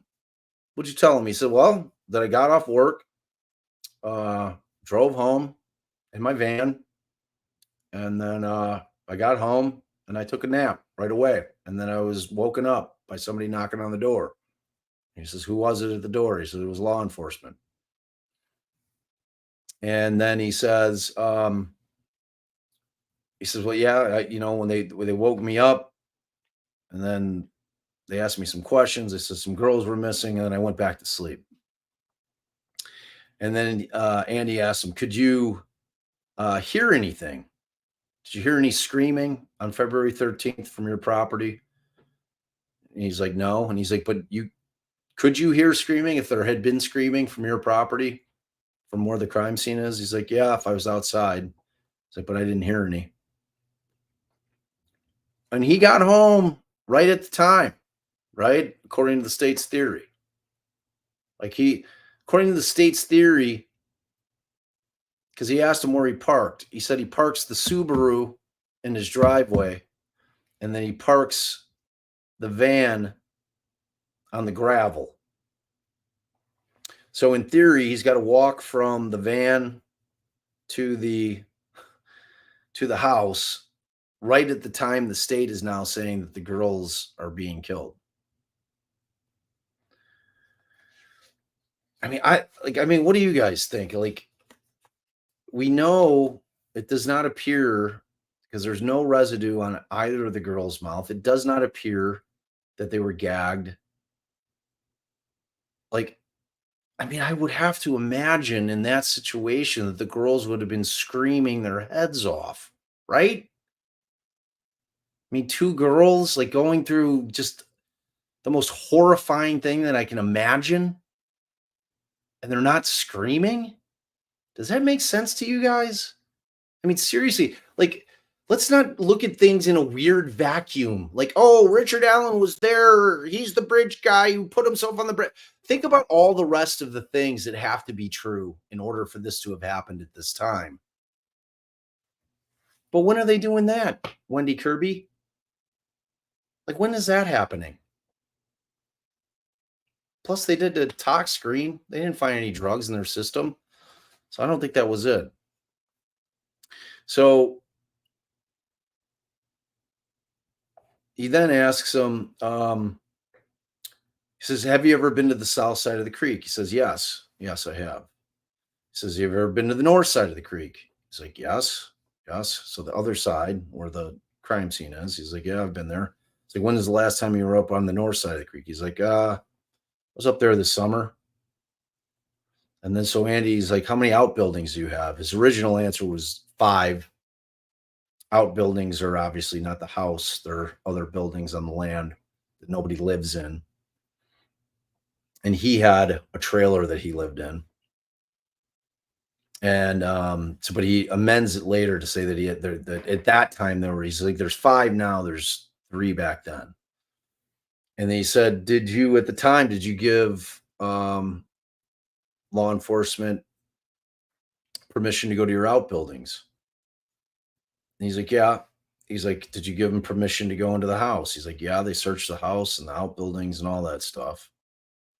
And then so he says, that's where he asked, where did you park your vehicles in 2017? He said, I parked the van in the grass, not gravel, so it was grass, and then the Subaru in the driveway. So then Andy seeks to introduce Triple K. Now this was like this was a minute. This is a moment in the court today in the trial that was kind of, it was a little nutty. So he gets, and I can't believe that Gull let it in. I couldn't believe it. I just couldn't believe it. So he's got a picture of the inside of Weber's garage, right? And and Nick makes the objection to relevance. Okay. And at that point, Gull says, well, when was the picture taken? And Andy says, February 19th. So she's like, all right, I'll let it in, overruled. She's like, well, I don't even think, I can't remember if she looked at the picture before. I think she did. And she didn't see what Andy wanted the jury to see in that picture, which was that he had like a large tree branch in his garage that looked like it had been cut. So he gets it in and then he runs over right away and publishes it to the jury. And the jury, it was wild. Like there was this whole thing going on because Nick got real upset when he saw the picture, and then he's trying to renew his objection, and all the jurors are looking at each other. It was a crazy moment. It really was. It was like it struck a chord with the jury. Like I had not seen the jurors like that animated. They're all looking at the picture, and like I swear to God, they're all looking at each other and they're talking to one another. I was like, what? This is crazy. I'm like, what is going on? So that got into the jury, and it had an impact. What kind of impact? I have no idea, but it got them talking and looking at one another a lot. So we come to find out there's a picture of a large branch in your garage. So he asked the question. So he says, oh, I want to correct it. I had 3 outbuildings back in 2017. And then he ends it with the picture, which was pretty intense. So then across, McClellan, he's short. He says, so generally you would agree that your memory would be better in 2017. And Weber says, yeah, I'd agree with that. And he's like, do you remember telling officers Shane Burkhart and Brian Kubich on 2/17 He's like, yeah. He's like, that you went straight home from work after you got off. He's like, yeah. He's like, yeah, he's like, they stopped me and they searched my car. They gave me a polygraph. He's like, they were really looking at me. They were like, they were really looking at me early on. And so he says on the 13th, you let them search the house and the outbuildings. Yes. Yes. He says on the 17th, you told them that you got off work at 2 p.m. or 2:02. I think he said 2 p.m. flat.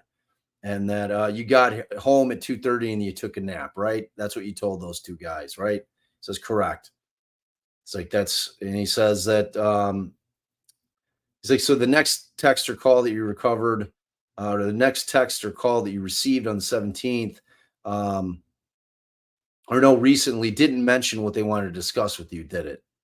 So like Nick's trying to backtrack and cover for when Andy figured out why would he be looking at his text message to figure out what he had driven that day if they hadn't told him to figure out what you drove that day. Do you have a way to figure it out?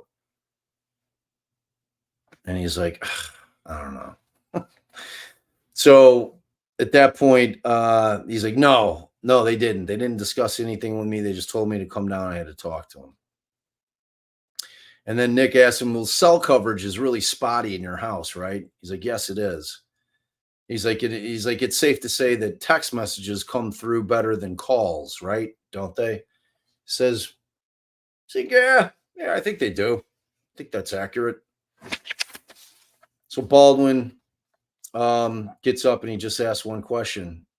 He's like, but you told Agent Pohl that you got off of work, you went to your ATMs and serviced them, and then you went home, and then it's an objection, and then Andy sits down. So the juror questions, here they are. He's like, do you know, do any of your machines, do you know if any of your ATM machines take photographs that would show time and dates, like specifically of you searching them or giving them maintenance? He's like, I think some of them do. It was like it was kind of a non-answer. I mean, whatever the case may be, if in fact they did, they didn't go get the pictures. I'll tell you that. So how far in advance do you have to order cash? Now that was interesting. He said a week out. There was no follow-up. So there was no follow-up question, which I would have liked to have seen Andy ask the question. Okay, well, had you ordered money knowing you were going to be out of town? Had you ordered cash for you to go pick up on Monday to go fill up your machines that you hadn't checked for 3 days that you claim that you maintain every day? So that question didn't get asked.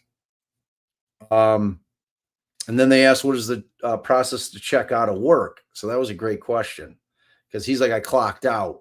So they don't have a clock. He's like, I scan my badge and then I go through the turnstile. So that was a good question. And then they asked, which driveway do you use to access your house? Because remember, it came out that he recently created another way in. He created kind of a dirt road way in.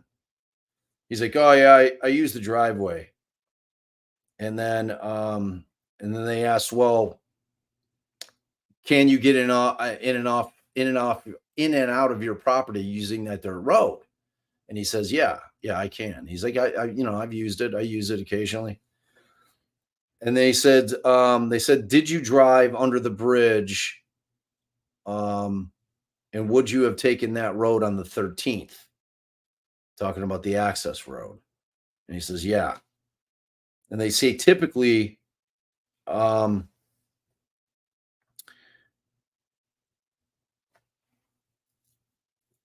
I want to read this question. I was rushing at this point. Oh,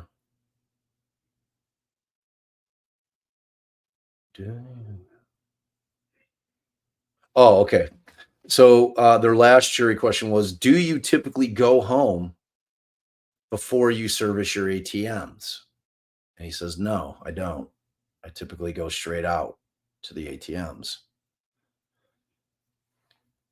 So then that was it for the day. And then Baldwin brought up the fact that after the jury was brought out of the room, and he said that Murphy had Kevin Murphy, one of the Click Murphy Ferenczi trio that continued to investigate the Brad Holders and Elvis Fields and Patrick Westfalls of the world and the whole Norse paganism angle. Murphy was one of those three. He was at the courthouse today. I was wondering because Nick, before they broke for lunch, had levied an objection, and they went into the corner. He said, I've got some issues with a witness they're trying to call. So, and I was wondering who it was. I thought that they were trying to keep out Jamie and Brittany. And it turns out that they were actually trying to keep out Murphy. So Murphy is essentially saying, he was going to come in and testify to certain things regarding that law enforcement from the beginning had always said that they thought that it was 5 or 6 guys that committed this crime. And then Nick's like, he's like, he's got no way to prove that. He's like, Murphy wasn't in the unified command. Murphy wouldn't know what these guys were saying. So that gets shut down. And then Andy says, well, these are the questions that I would have asked if I was going to do the offer of proof. I would have asked, if Rick Allen had told the police, if my spit was on one of the girls, but I had an excuse for it, or would you have used it at trial? Talking to Murphy. And Nick's like, what? It's like, that's objection. Like that's a ridiculous question. And he's like, the cops don't decide what's going to be used at trial. I decide what's going to be used at trial. If that was the only thing I had, Rick Allen wouldn't have been arrested. If that's all I had, him saying that he spit on the girls or he spit on one of the girls, but he had an excuse for it, I wouldn't have arrested him at that point. Just wouldn't have done it. He's like, we needed a lot more. We needed all the kind of evidence that we have on Rick Allen. That's what we needed. And he's like, and if we had all that evidence, well, then I would have made the decision if I was going to use it. So then he says, so Baldwin says, and I also would have asked if Rick Allen had social media posts with 2 girls with sticks on them mimicking the crime scene that were posted online a couple days after the killings. Would you have used that in evidence? And, so Nick objects again. It's not getting, and at that point, Gull stops Baldwin. She says, Mr. Baldwin, I don't know how many times I've said this, but you have supplied me with no evidence whatsoever of any of those people's, any of those parties, those five guys that you're always talking about. No evidence of their involvement in these crimes. There's no nexus. And Andy says, well, I'm going to respectfully disagree with you. I think there's absolutely a nexus, but like Andy's hands are tied. Like, what's he going to do? Like, there is no changing her mind on that. All they can do is keep making the record that they keep trying to get it in, and she keeps shutting it down. And like when I sit here and think about it, and I think about it in comparison, and if you watched any of our coverage on the Karen Reed thing, when we got to Doctors Wolf and Rensselaer, I think his name was, the 2 DOJ guys that were the accident reconstruction guys, legitimate scientists that were not hired by either the state or the defense, that were truly independent witnesses, that were gifts from God. Like, those are the kind of witnesses you'd give everything to have. Everything. And at this point, they're, at that point, I was telling our audience and I was telling Allison, I'm like, if I knew that I had those witnesses, I probably wouldn't have muddled up the entire trial by trying to convince 12 people, which there's no way you're going to do, that this was some kind of vast government conspiracy that require, you know what I mean? It's like, and I get it, and it might be true, but like trying to convince, like what told us that is the public, because that case, like this case, you had two very split camps. You had the people that thought that Karen Reed was innocent, and that that Proctor and the rest of them all did it, and that he was in the house and they dragged him out. They didn't think he was going to die, or they did, whatever. But like convincing 12 people of that, when you have these two scientists saying, look, we did all the testing. There is no evidence whatsoever that John O'Keefe was struck by that vehicle. That's what I'm leaning on. Like, that's my entire defense. That's reasonable doubt right there. And those guys were impeachable. They had no horse in the race. You can't use the old, oh, you paid this guy, he's a hired gun. That argument doesn't exist for those two guys. And here, I almost feel the same way. I feel like if they had been able, it could be a blessing. As strange as that sounds, it could be a blessing, because had they made that argument, and you have one or two or three or nine people that are like, Odinist, what a ritualistic killing, what? You know, it's like trying to convince the people that that's a real thing. Just think about reality. Think about what the public was doing out here. Because like I've said a million times, the thing that makes these two cases distinct, and I'm talking about Karen Reed and the Delphi case, Richard Allen case, is that the defense in both those cases put their entire theory out for the world to hear. They don't typically do that. Defense attorneys don't typically do that. Those two cases did. And you saw what happened. You had people that are like, that's what happened. That sounds exactly right. That's exactly what happened. And then you have people like, that's insane.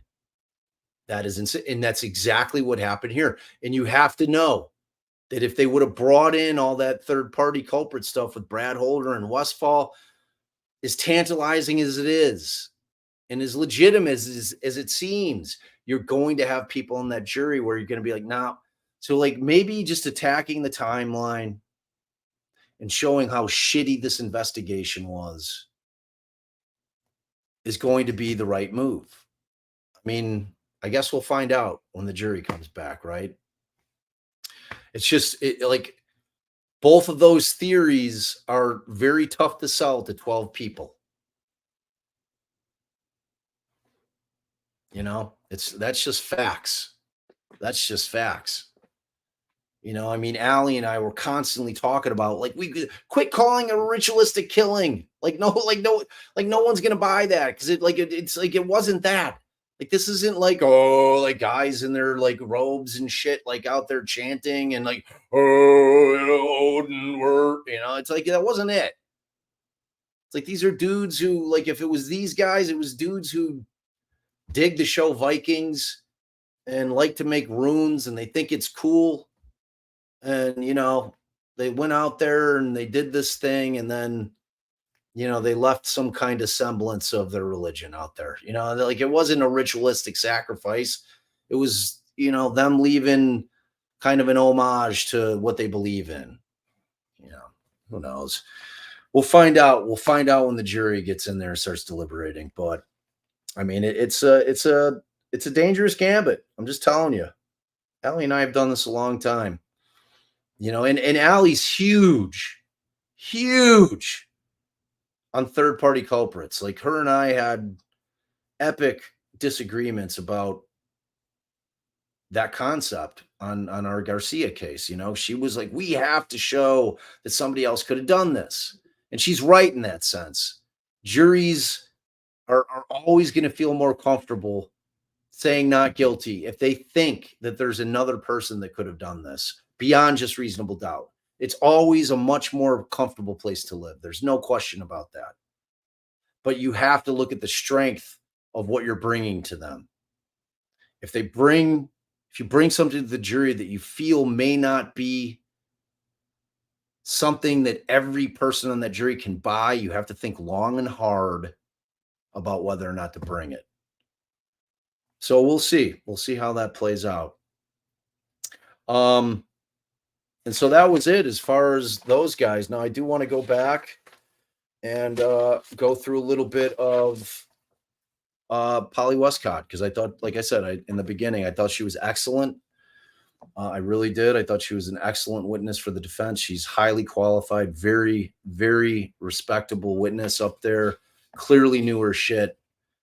You know, I mean, just when you're looking at the difference between Monica Walla and this woman on the stand today, who has her doctorate in clinical psychology, and she focuses on neuropsychology and forensic psychology.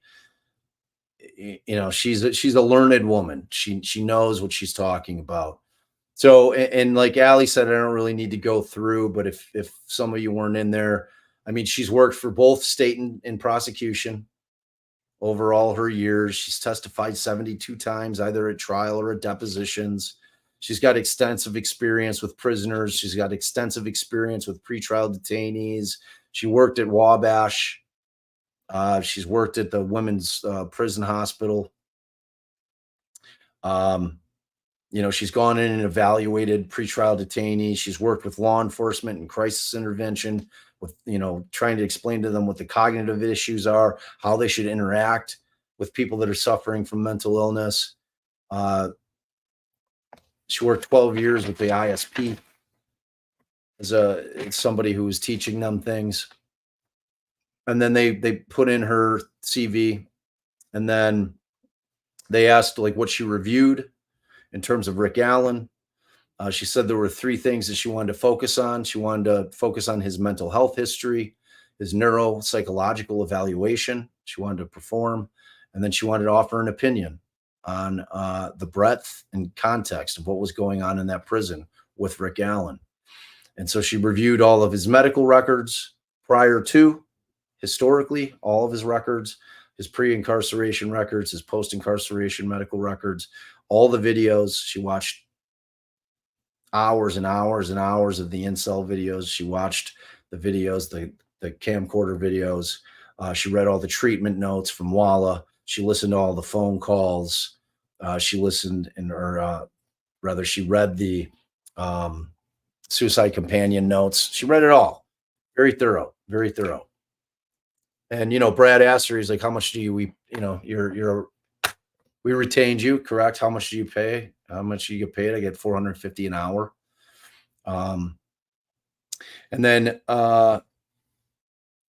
And then he asked a good question. He said, what is, you know, in terms of what you received, in terms of your ability to be able to evaluate Rick Allen informationally, what you were provided, is that typical? And she says, no, that was completely atypical. She's like, I've never gotten video like this where I've been able to see my either my inmate or my pretrial detainee in their cell for that kind of period of time. She's like, that gave me so much information that I never get that. So she had a ton of information, and she really did look through all of it. And she got everything from Westville. She got everything from Wabash. And she said she got all the info, like all the publications, all the medical records, everything from in March of this year, because that's when she got it from the defense. She said in August of 2023, that is when she first met with Rick Allen. She met him for 2 hours, interviewed him, and that there were 6 hours of diagnostic testing that was done on him. And then she didn't administer the test. She had some other doctors administering standardized testing. She actually went to the prison to visit with Rick. She went to the WCU where he was being housed. And then she also wanted to speak to Rick's loved ones. So she spoke with Kathy. She met with Kathy Allen. She also said that she was missing some records, but she said she also wanted uh, some handwriting samples from Rick Allen, which she was provided. And then ultimately she prepared a 127-page report, which she called an IME, which is an independent medical examination. And then so she goes back into Rick's life, like as a young boy. She said she got an extensive medical history of him, that starting from childhood, that he always suffered from intense anxiety, that he had intense fears that his family was going to either disappear or they were going to stop loving him, that he and this is as a child, intense fears of what other people think of him, whether truthful or not. It didn't matter to him. He always thought that people didn't like him, so that was always going through his brain.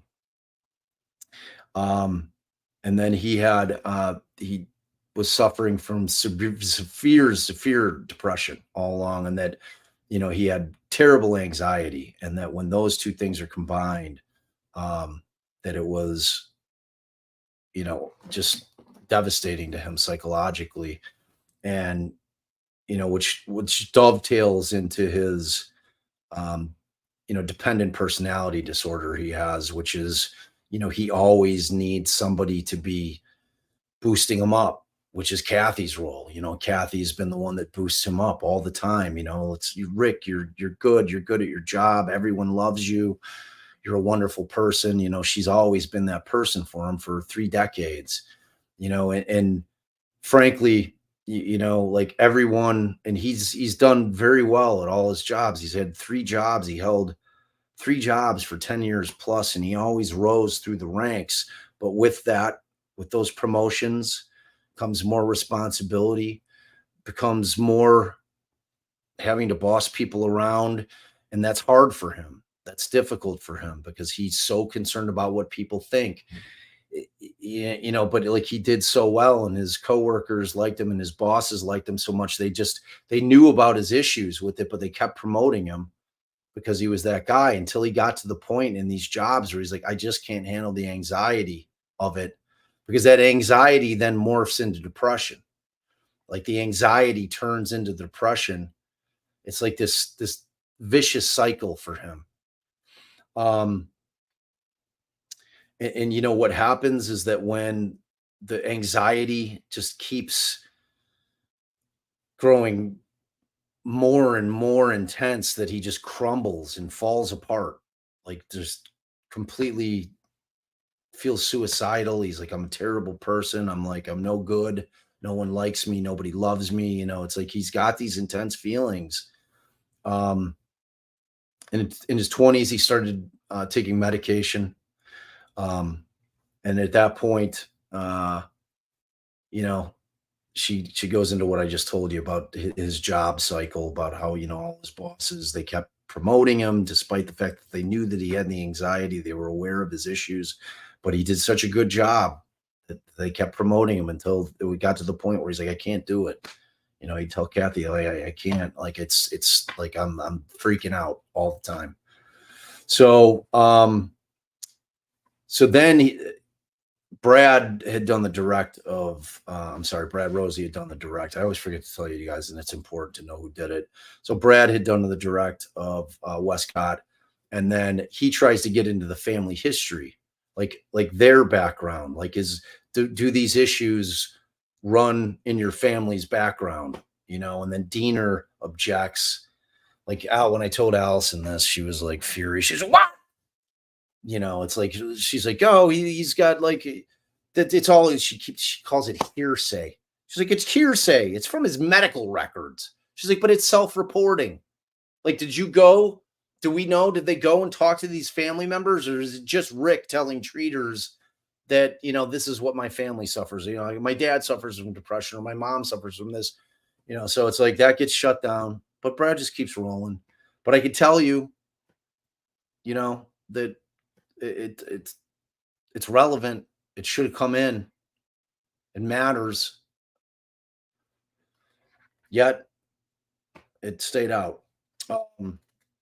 So they asked the question. So Brad asked, he's like, how long has he suffered with this? She says he's suffered to some extent for his entire life.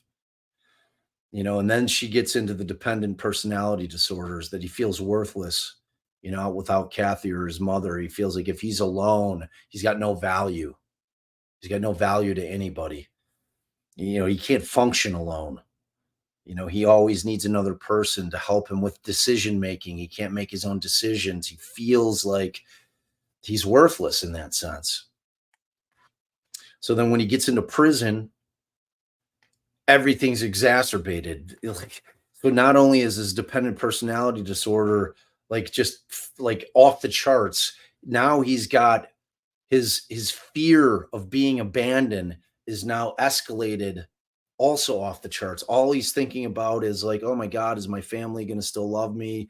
We heard it. We've heard it in his phone calls. Like, he's constantly asking Kathy, do you love me? Do you still love me? I'm sorry. Do you love me?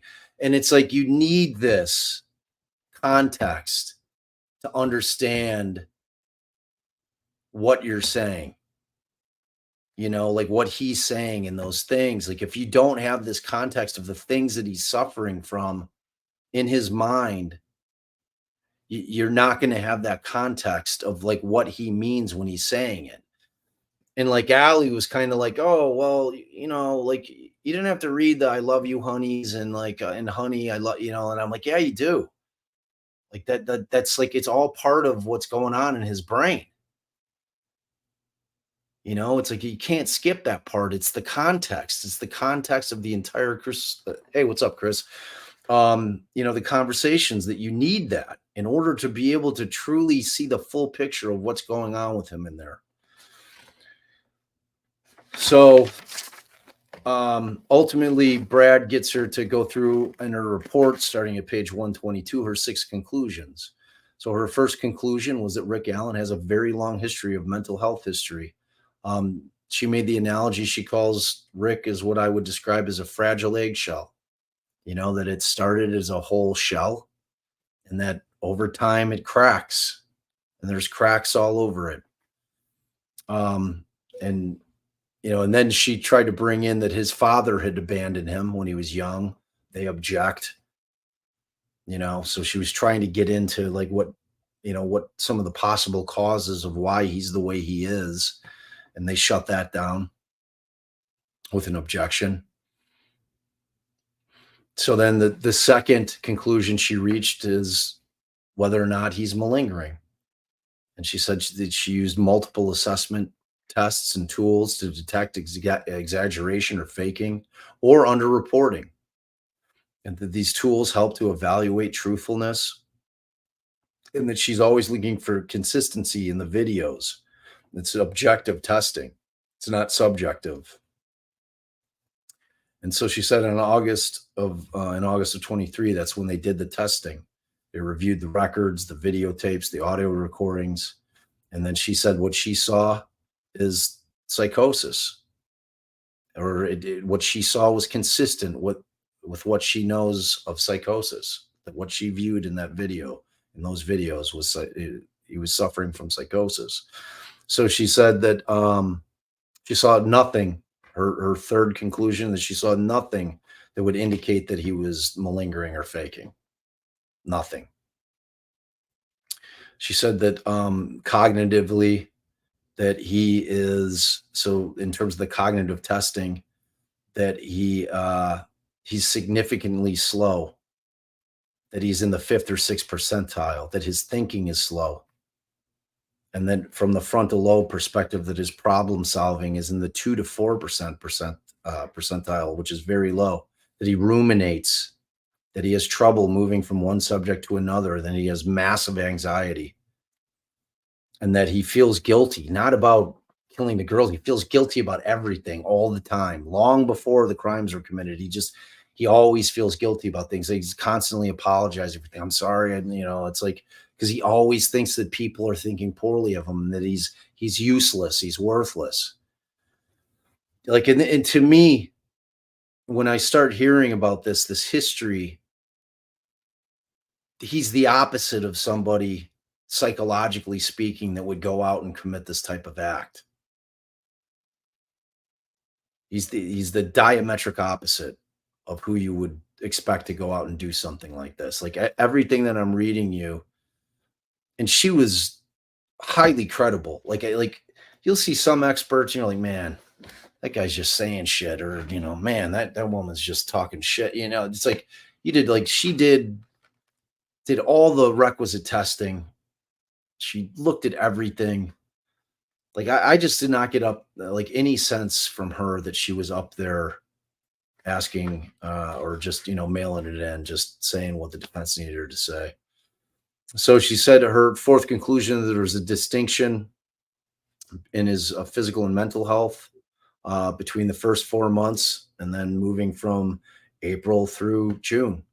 That he had suicidal ideations, and then at some point in April he slips into psychosis, and then he had negative symptoms of psychosis: the drinking out of the toilet, the eating the feces, smashing his head into the wall. He was hallucinating. He was seeing things. He was talking to people that weren't there. She saw all of it. So then the fifth conclusion is that he had her diagnosis, and her opinion was that he has major depressive disorder, high level major depressive disorder with psychosis is her. And she said that like once you break that threshold of your anxiety coupled with your major depressive disorder, once you break the threshold and you slip into psychosis, then it becomes 25% more likely that it'll happen repeatedly throughout his life. So then Brad switches to the letters, the handwriting comparison. So he gets in defendant's triple G, which is the letter from November 9th, which if you follow this case, this is the letter that Rick Allen wrote to the judge saying, hey, I miscalculated how much it would cost to have an attorney on this case, and I'm begging the court, I'm asking the court for help. Can you get me lawyers? And she talks about that letter, and she's like, it's like when you read it, it's well put together. And she's comparing it to the letter that he wrote to the warden saying, I want to confess to killing an Abby and Libby and apologize to the families. So Diener asks a qualifying question. She says, okay, well, do you have experience in analyzing handwriting? She says, as a matter of fact, I do. She's like, it's part of my training, because the difference in handwriting is critical in terms of us trying to determine, if somebody is suffering from some kind of mental illness. It's not just the way they're writing, it's the structure of how they're writing, the content of what they're writing. Can they put sentences together? Can they put together clear thoughts? Can they organize their letter so that it makes sense? So she's like, yes, I do that. So then she objects, but it comes in over her objection. But it's so Brad asks, so she objects and says that it's hearsay, that both letters that letter in particular asking for that it's hearsay. And Brad finally makes the argument. He's like, we're not offering it for the truth of the matter it asserts, right? He's like, we're using it to compare handwriting between the letter and Exhibit 292, which is the written confession to the warden. And it also is being used to demonstrate the differences in his cognitive ability between November of 22nd and April through June of 2023. So they go have a lengthy sidebar. Brad made a good argument there. She ends up admitting it over objection, and there's some redaction, which we don't know what it was. So then she starts talking about the letter. She's like, look, when you're looking at the November 9th letter, the structure of the letter, just the way that it looks, that's important. The spelling is correct. It's well thought out. There's aligned thoughts. It makes sense. He's using punctuation. And she's like, samples are useful, like changes in handwriting there are massive changes in handwriting between November and April and June. Like he's printing like a child. If that's even his handwriting, his signature looks completely different. which I was like, there's no punctuation in the thing to the warden. There's no full letter construction. There's no full thoughts. She says it's like two different people wrote it. So then we've got defendant's Triple H, a printout of the objective personality test, the NCMI. And this analyzes for the presence of a personality disorder. And it's all true, false responses. And this test also covers malingering as well and personality features. There's an objection. Diener argues that, we're looking at this test. This test is made up of 12 supplemental tests, that those 12 supplemental tests were never supplied to us. And Rosie says, he's like, well, yeah, he's like, but Your Honor, they had the chance, they had the opportunity for 2 years to depose her, or a year, and they didn't depose her. That's on them. We did 70 plus depositions in this case. They chose not to depose our witnesses, our expert witnesses. You can't blame us for that. He's like, and they could have asked the court to intervene about these 12 assessment tools that they had, because we were not supplied with them. I didn't have them to give to her. So she ends up keeping the test out. And then she gives her, so Brad's like, fine, whatever.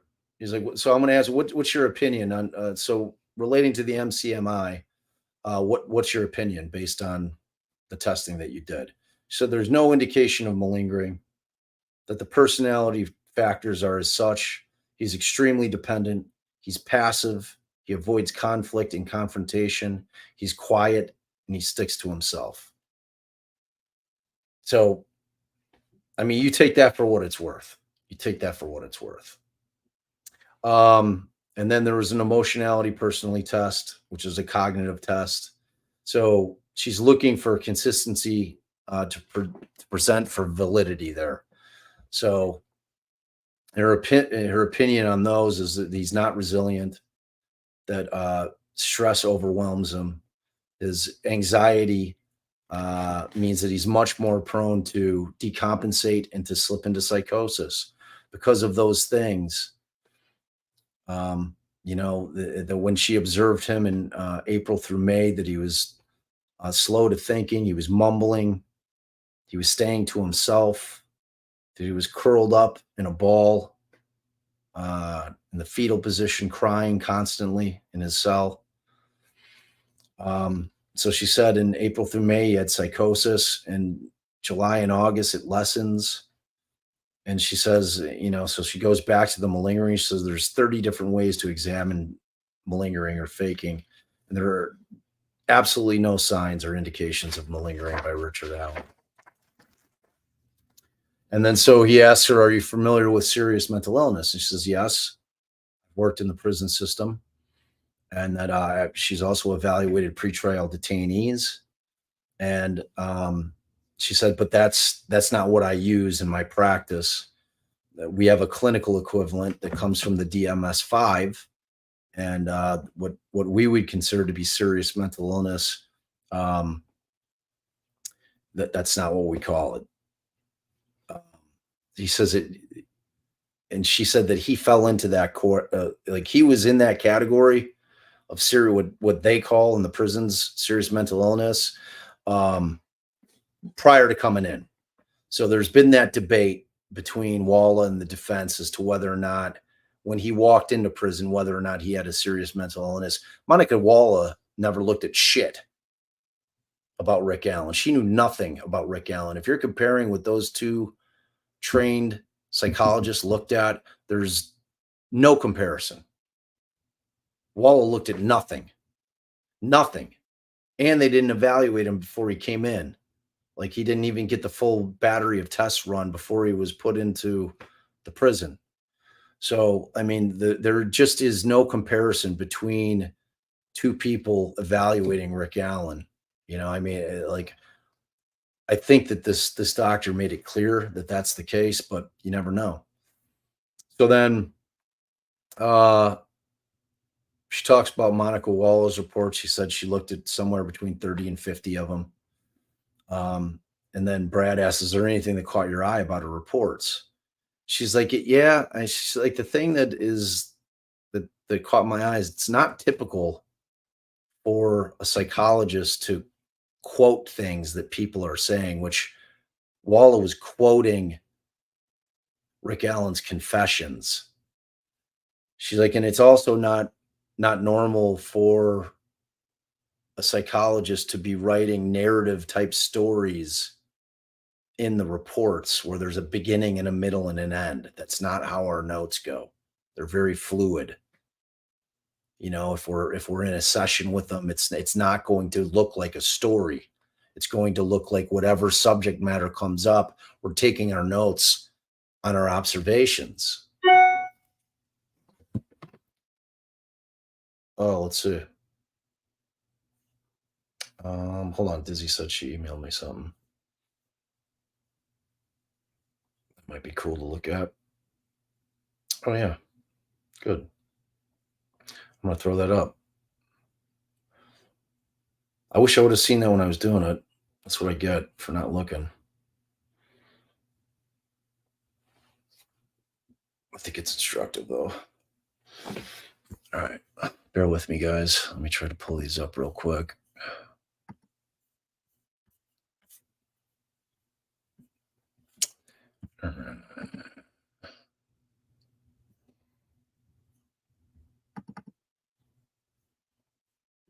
Okay. All right. All right. Let me see if I can pull these puppies up.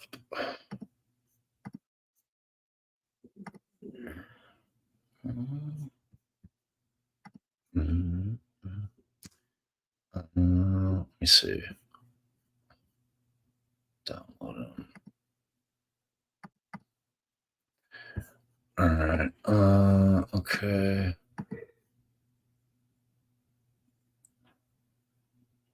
This may be tough for me because I'm like, I gotta try to figure out where to put this window.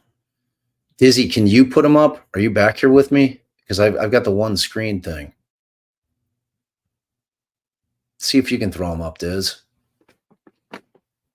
I'll keep going to see if you can throw them up because I don't know how to find a preview, my picture preview without my second screen. Do I look tired? I'm kind of tired. I left home at 4 a.m. and drove. I went straight to court. So I'm not gonna lie, a little tired, but I'm fighting through it. You know what I mean? So then Brad talks about the effect of prison and on Richard Allen. She says, well, you know, just think of it like this. Oh, good. Make them bigger, Diz.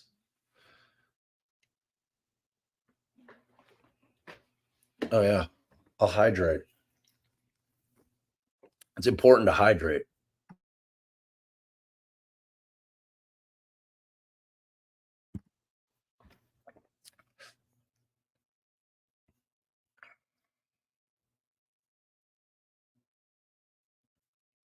Yeah, I mean,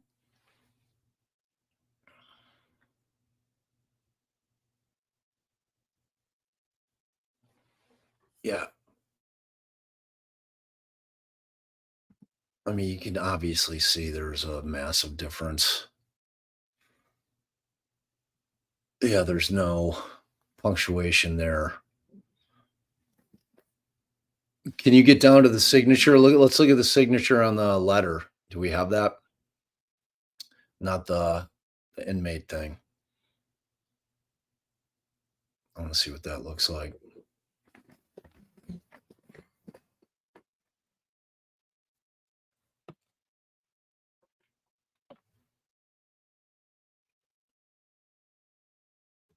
All right, she'll see if she can mess with that. All right, so the effect of prison. All right, she pulled that up. Let's see what his signature looks like there. Can you get it up any higher? It's our thing. He's blocking it.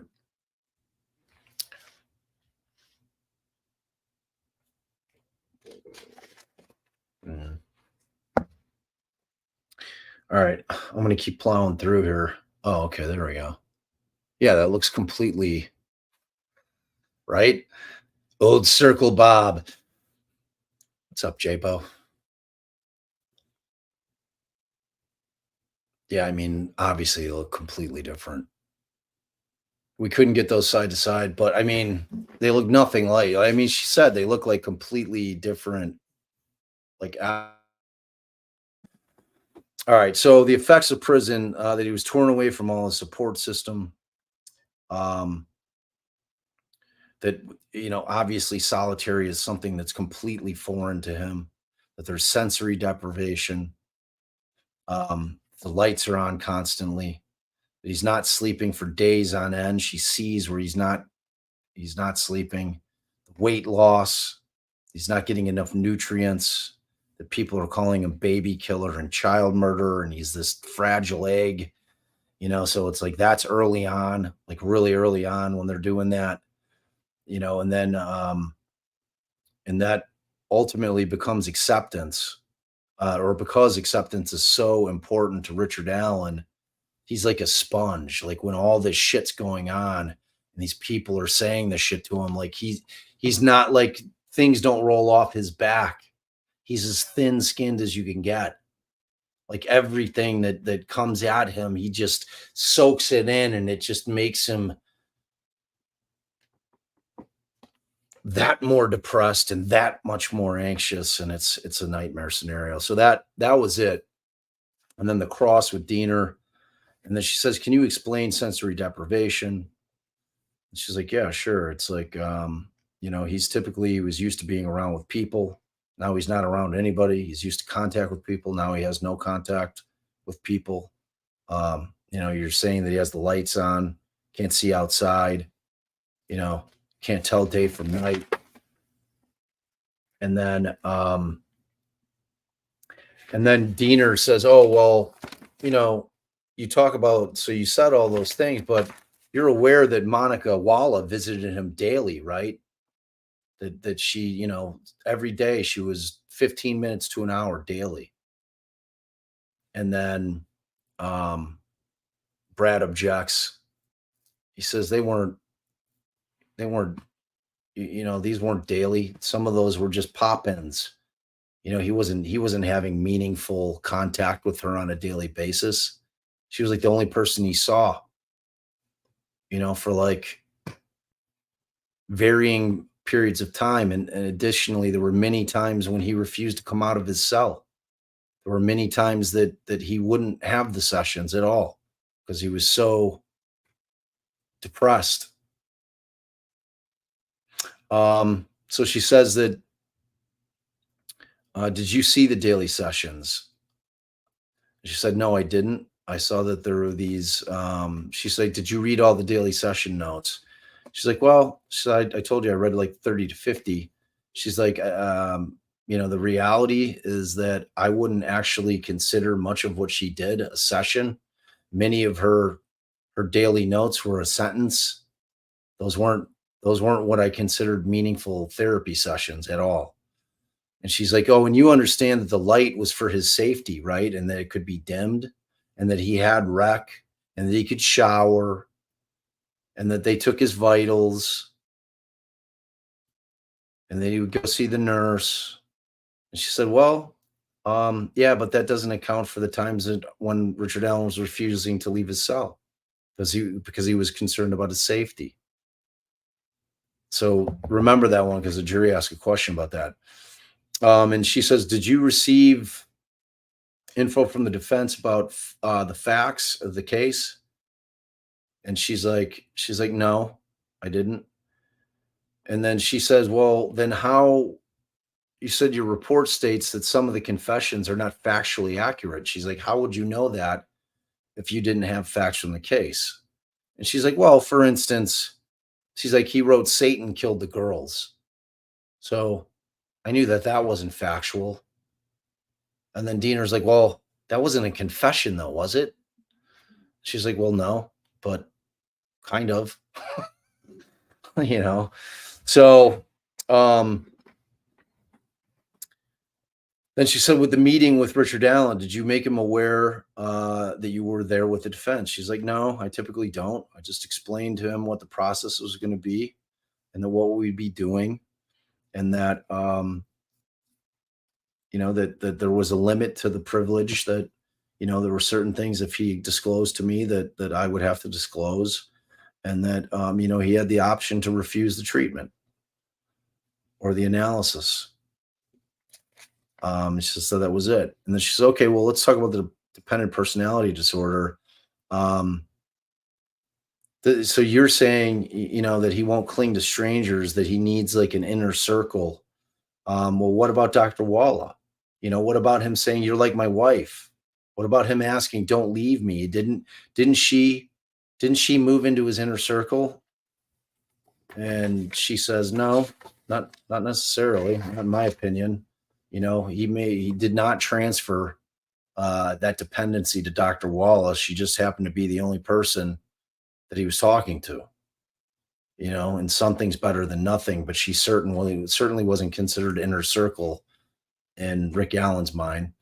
So he said, and she expanded. She's like, Rick Allen is seeing Walla and Martin, seeing a lot of other information, videos, suicide companion records, and notes of Walla and Martin, and they were all taken into consideration when she's forming an opinion. And she said that the question Diener asked, well, you're not aware of all the facts of the homicide investigation. So he asked that again. She says, no, not all of them. And you said that you diagnosed him with brief psychosis as a DSM-4 classification. Well, no, Diener said, so he was classified, which I thought was very telling about how little Walla knows. So Walla diagnosed him with brief psychosis, correct? And she said, well, here's the problem, is that brief psychosis is a DSM-4 classification. It's no longer a classification in the DSM-5. And Diener's like, oh, really? It's like, since when? She says, well, since 2015. Wow. She's like, now it's just considered psychosis. The onset of psychosis is gradual. They're not in the same reality that we are living in. They have disorganized speech. That's one symptom. They're not able to put together multiple sentences. She said from April 5th through May 3rd, those confession statements, how do you describe what was summarized?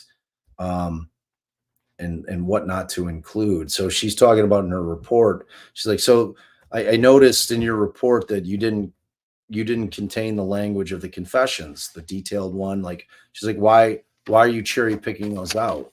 Well, she's like, the April 5th confession was not summarized because there were no quotation marks around it.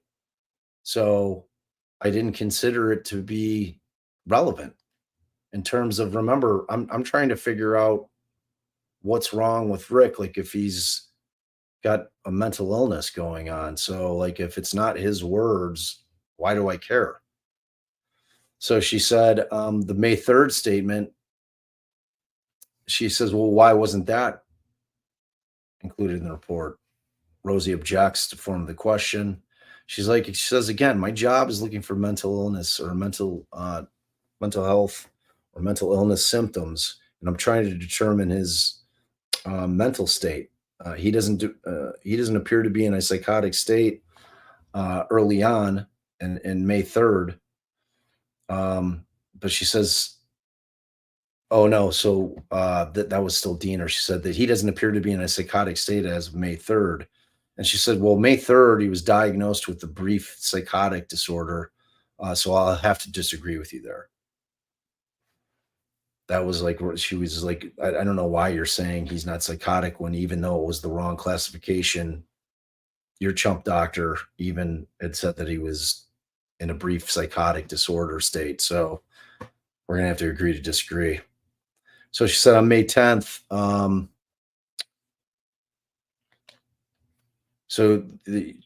Monica Wallace stayed in the room for a while he calls his wife.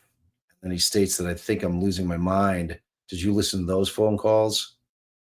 And she says, yes, I did. And so that was the end of the cross. Wescott definitely won the cross. So the jury questions were kind of disturbing. So she asked, now you stated that Richard Allen had a fear of leaving his cell. Um, does that mean that he had the common sense, since he had the common sense to know that he should have been afraid to leave his cell? Does that mean that he had the common sense to fake his psychosis? And Wescott says, that's a great question. It's a really good question. And she says, well, it's like, the thing is that when he said that he was afraid to leave his cell, that was in the time preceding his psychosis. So that was before April of 2023. So I don't really, I think it's apples and oranges. So she asked a question: if someone has anxiety or mental health issues, um, as a child, does that make them more likely to commit crimes? And she said, that's another great question. And she said, not necessarily. And she's like, it can, and I said, it depends on how their personality ends up evolving. Like if they're more of a violent person, if they really kind of curl into themselves and are passive and not aggressive, they're less likely to commit crimes. If it turns them into a more aggressive, angry person, then they're probably more likely to commit crimes. And then Diener asked a question. You described him as passive and not aggressive, correct? She said yes. And then she said, well, what if he's not in a psychotic state? And she's like, well, that's not how it works. She's like, the depressive order and the anxiety are what morphed, like those rising to such levels are actually what turned those particular issues into the psychosis. Like it evolved into psychosis. And so the third jury question was, depression and anxiety as a child. Does that lead them to become a sex addict? And she said, no, that is not a thing. And then they asked about the full diagnosis of psychosis. And then she said, well, he had a severe depressive disorder with psychosis is what my full diagnosis is. And the difference is that it's psychosis is different than severe depressive disorder. It's like it's a different thing. It's another level, but it's caused by the severe depressive disorder. And that now that he's snapped and now he's had bouts of psychosis, he's, like I said before, he's 20%, 25% more likely to have psychotic episodes when confronted with anxiety. And then so 5 was, can objective testing be interpreted in different ways? And she said, no, I would say that it cannot be. There's not much variation from psychologist to psychologist on this testing. And then 6 was, did his records pre-arrest contain objective testing? And she said, well, not really. She's like, because usually that is from self-reporting. And those scales that they use, that's like like when you go into the doctor and like, what's your pain level? From 1 to like, kind of smiley face to like agony face emoji. Like those, she's like, those are scales and those are far more objective or subjective rather. So she says that generally no. And then they asked what was the difference between delusions and delirium. And she said, that's a great question. Delusions are a false belief in something, like that you believe, like I'm God, God talks to me, like whatever, like anything like that. And the word delirium is someone who doesn't know who they are or where they are. She says, like, that's like a funhouse analogy, like where you can't tell up from down, like things are just not making sense, like visually and mentally you're just not able to put it all together. So she said they're very different things. And so that was it. That was it for Prescott. So it was a really interesting day. I think they're getting close to wrapping, but I mean, who knows? So let me go through some questions real quick. Wow, there's a lot. There is a lot. All right. All right. So I'm going to go through the thank yous and the questions before I dip. Cool 85, you are a cool 80. I always say that because you are cool. Thank you for the 5DD podcast membership gifts. Really appreciate that. Jen, new member, welcome. My mod and always giver. Your thing always lapses. I'm so happy that you're always coming back to the fam. Tina Lucia, how many states allow jury questions? It's such a weird concept. I honestly don't know. I know that there's quite a few, and I think that all of them should allow it. I think that I love them. I love them. Like from the lawyer's perspective, I adore them because they really do give you some insight into maybe where the jury's mind is at, where typically you have no clue. You're trying to read through the tea leaves. It's like us trying to say how much we think, these confession or the not the confession, but yeah, the confessions or the crime scene photos or the videos of him in incarceration and the conditions that, like us trying to look and read and figure out what impact it's having. You're going to learn a lot more from words always. So yeah, I'm a big fan of those myself. Jen, always give her thanks for everything you do. Thanks for everything you do and your generosity, Jen. Appreciate you so much. I love the swag, but I need a car sticker. Fair enough. Jen came in hot with another 5DD. Appreciate that. What's up, Phil? Welcome. I'm here for the truth. Appreciate you, brother. Appreciate you, man. Good to see you in here. Thank you for being a member for 4 months. AK Bob, I have a question. Do you think there's any chance the FBI could have copies of the missing video audio footage? No, I don't. And I know that because when Doug Carter was on the stand for like 5 questions, that was one of the questions that when Carter told the FBI to pound sand, he asked for all their shit back. So no, I don't think they have any of it. WS, could the judge see the videos and did she? She saw them. I mean, like, not really. She kind of sat there, moved her face some, pursed her lips a little bit. I mean, she's trying, she certainly wasn't up there weeping. And she should be, because she's the one who made sure that he stayed in there when she denied him back in June. And he had already gone psychotic at that point. Like they're seeing the videos of everything that was going on, and she decided to call Brad Rosie a liar, saying that he was exaggerating what was going on, calling him a prisoner of war. So whatever. Auto Doctor, you do the best work solo, or just you in the chat. Thanks, Auto Doctor, but I love my wife and I love having her on here. So, but I appreciate that though. Liggy called Code Red on Richard Allen, didn't he? Because that's what McClellan told him to do.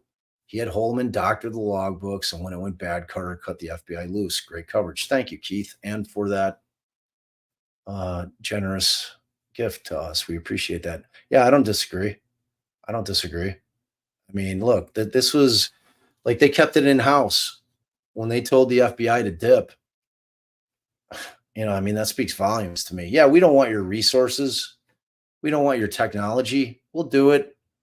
We don't want all the stuff that you have. We'll do it. I mean, come on. Did you see how the victim's family was reacting? We couldn't see it. So in case you guys don't know, gallery could not see any of it. Only the jury and the judge and the lawyers. None of us could see it. So we were all just sitting there. Did jury probably do absentee ballots? Since I would imagine, or they've got, like, you don't have to do the absentee anymore because they give you the option of early voting. So I imagine she warned him. She said you should do your early voting before this trial starts because I'm not letting you out tomorrow. She means it. Job Ream, $5 holla. Appreciate you, Job. Thank you very much. Kraken, she let the state AFMIT Leo report into evidence already. The AmFit Leo report. I don't know. I don't know. I don't know the answer to that. Can we help Kathy? I mean, just positive thoughts. I know there's a lot of people out there that really want to help her, like maybe even financially. And and Andrea had asked me, she says, we've got a ton of people in chat. she asked me to ask her, and I actually asked her today. I didn't even get a chance to talk to Andrea about it. But Kathy said no, no. She's like like that was where I thought Kathy's head would be. But she said if people want to get money together, that it needs to go towards a fund for prison reform, and that is gospel. That's exactly what she said. She's like, I wouldn't want to deal with like any kind of thing like that with people are just too cruel. So that's exactly what she said. Um, Crypto, be money. I didn't realize until today poll motion was denied. Oh yeah, I answered that one for you. Thank you for that $20 holla poll. Yeah. Or crypto. Yeah, the poll thing. It wasn't that because that was a request. It was a TUI request to the feds. Like she didn't have shit to say about that. What she denied was the ability for them to be able to do the Zoom. So yeah, Travis just dealt with that. Auto Doctor $5 hollow. What he says in Psychosis can be true or false. Very true. Maybe he molested sister, maybe not. But he thinks he did it, maybe not. Maybe his memories are real, but maybe not. Right. I mean, his sister got on the stand today and said that he never touched her. So you could take that, and I believed her. Like you have to think if his sister got on the stand and she had any inkling if she had been assaulted by her brother as a youth, I tend to think that she probably wouldn't have come and testified on his behalf. And she also might think that he did this. That's kind of what my thing is with that. We all know why Gall denied it. $2 hollow, some guy with cancer. You know that. Thank you, some guy. And thank you, Auto Doctor. I don't understand how he's prevented from putting on 30 she says there's no nexus. Doesn't that prevent him? No, I mean they're doing a fine job with their defense. Like, I kind of address that at length and somewhere in the middle of this thing. I think it could be a blessing in disguise. I think that, sometimes defenses like that can really put people off. I don't know.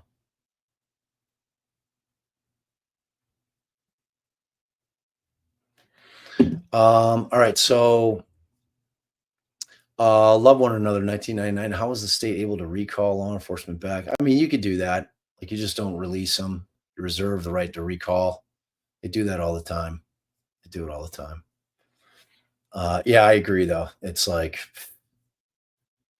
I mean, the reason the state was doing that to limit the defense's ability to like get into a deep, heavy cross-examination covering all kinds of topics like at one time, because they wanted to chop it up so that they couldn't just go on a 3-hour cross just flame throwing this investigation. That's why they did it that way. I think Brittany's I didn't catch her age. Should have asked her that. I didn't catch her. I was sitting right next to her after she testified. I don't know, and I don't want to guess. I mean, she's married and has a child, so she's that old. Yeah, I didn't catch her birthday. I don't know that she asked her date of birth, to be honest with you. Probably because of fear of doxing by the world. So I don't know. Let's see. Scotty, rumors floating around the Patty family is trying to recruit locals to get in line for the available seats to keep objective, independent minds out of this. Is that true? I don't know. I keep hearing the same things. That seems weird. I don't know why they do that. This isn't a game. This isn't like a competition. It's a search for the truth. Like all the people that are in there that are reporting on this that are not mainstream media are literally trying to transcribe as much as they can to get just tell you guys what's happening in that court. That's all I'm doing. I mean, obviously I'll give opinions, but it's what I do. It's the analysis part of the fun. Afton, thank you for the DD gifted membership. You're awesome. Kraken, regarding Kathy's resilience, $10 holla. Appreciate you. My new YouTube, Join the Thunder, ash kicking tales of triumph, fireside chats with the dragon-hearted, those scorched by humanity's Hunger Games, who've risen to slay another day. Sounds awesome. Sounds like a great channel.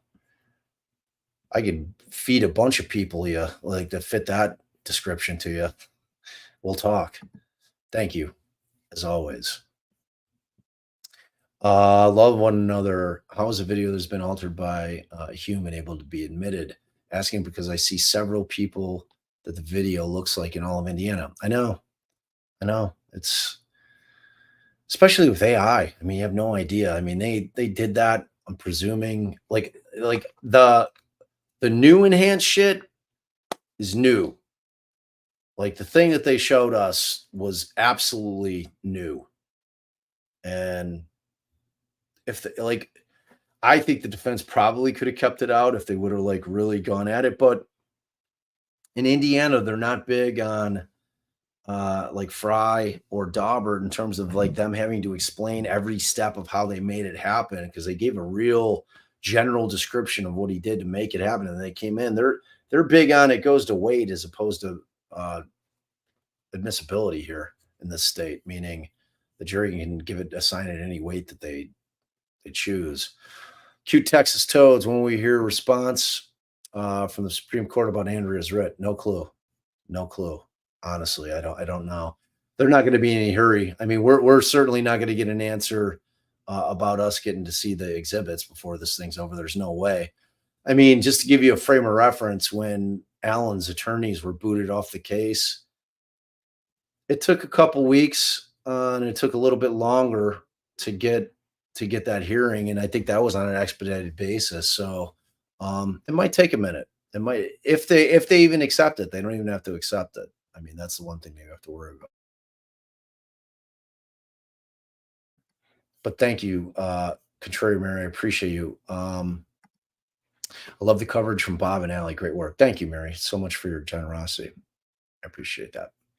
Melinda, late to chat off topic, but can someone tell me if D team has a false confession expert?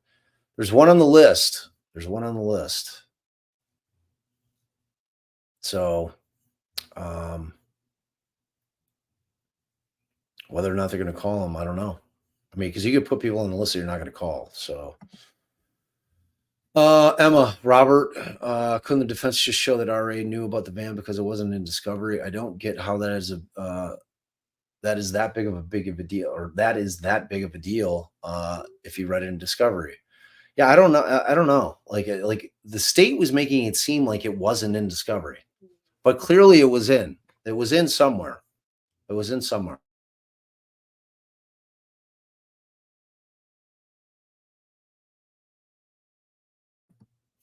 All right, Jen came in hot with another 5. Appreciate you so much. Thank you so much for your always giving. Pammy, member for 9 months. What's up, girl? Good to see you. Jason, keeping up the morning and afternoon seasons.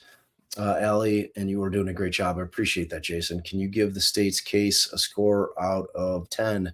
Ditto the defense. I mean, in terms of what they have, I mean, the state can only put on what they have.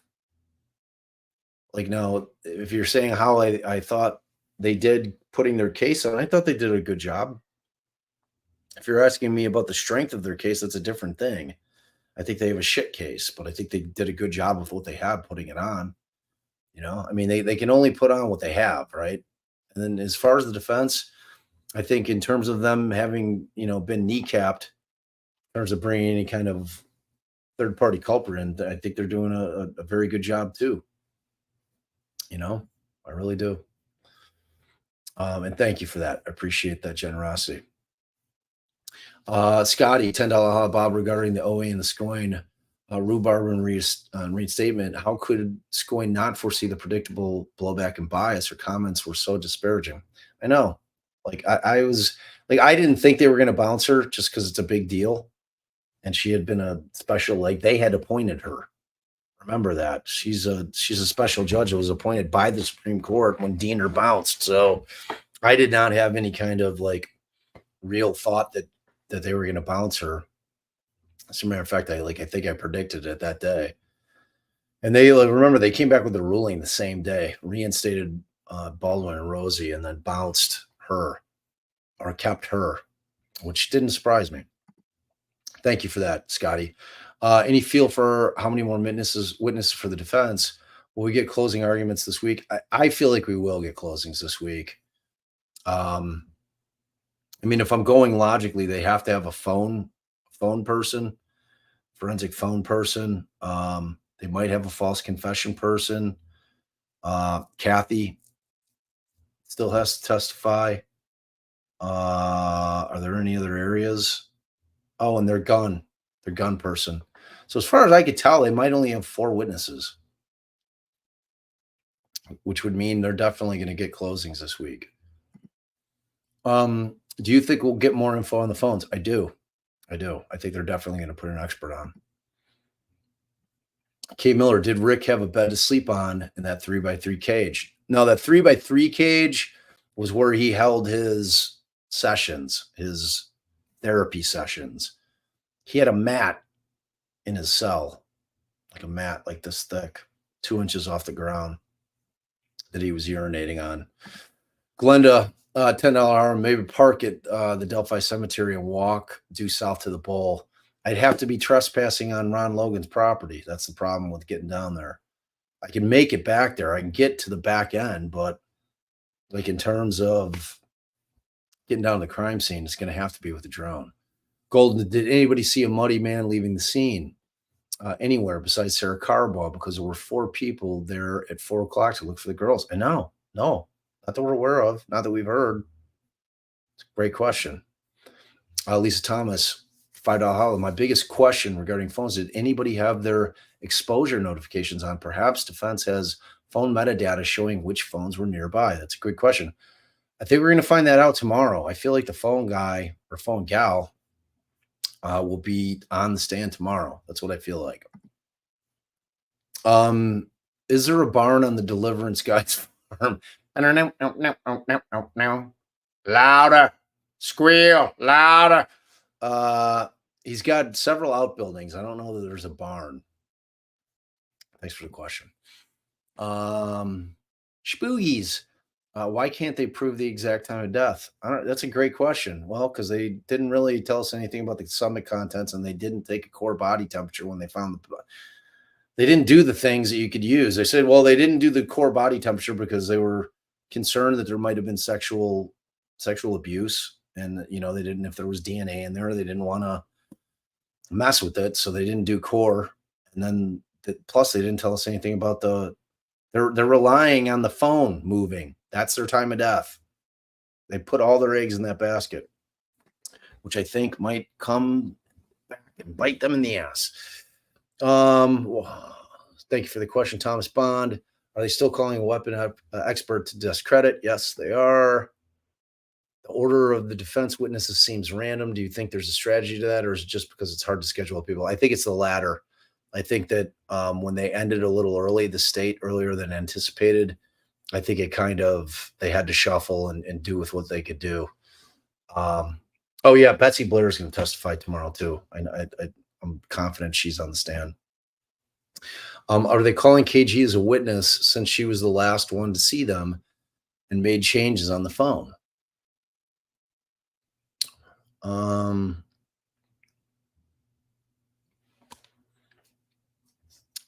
I don't know if they're going to call her KG. Bax, tell me who KG is, because I'm having a brain fart right now. As a witness, since she was the last one to see them. Oh, Kelsey. No, they're definitely not going to call Kelsey. I don't think. Like, that was so far out of my mind, I didn't even put together Kelsey Drummond. Yeah, I don't think so.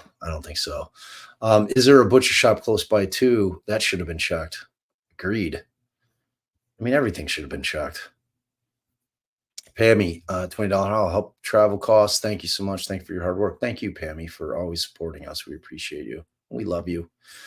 Emma, when did Kathy get home? Was RA there when she got home? I think she got home after work, probably around 5. And yeah, I think he was home.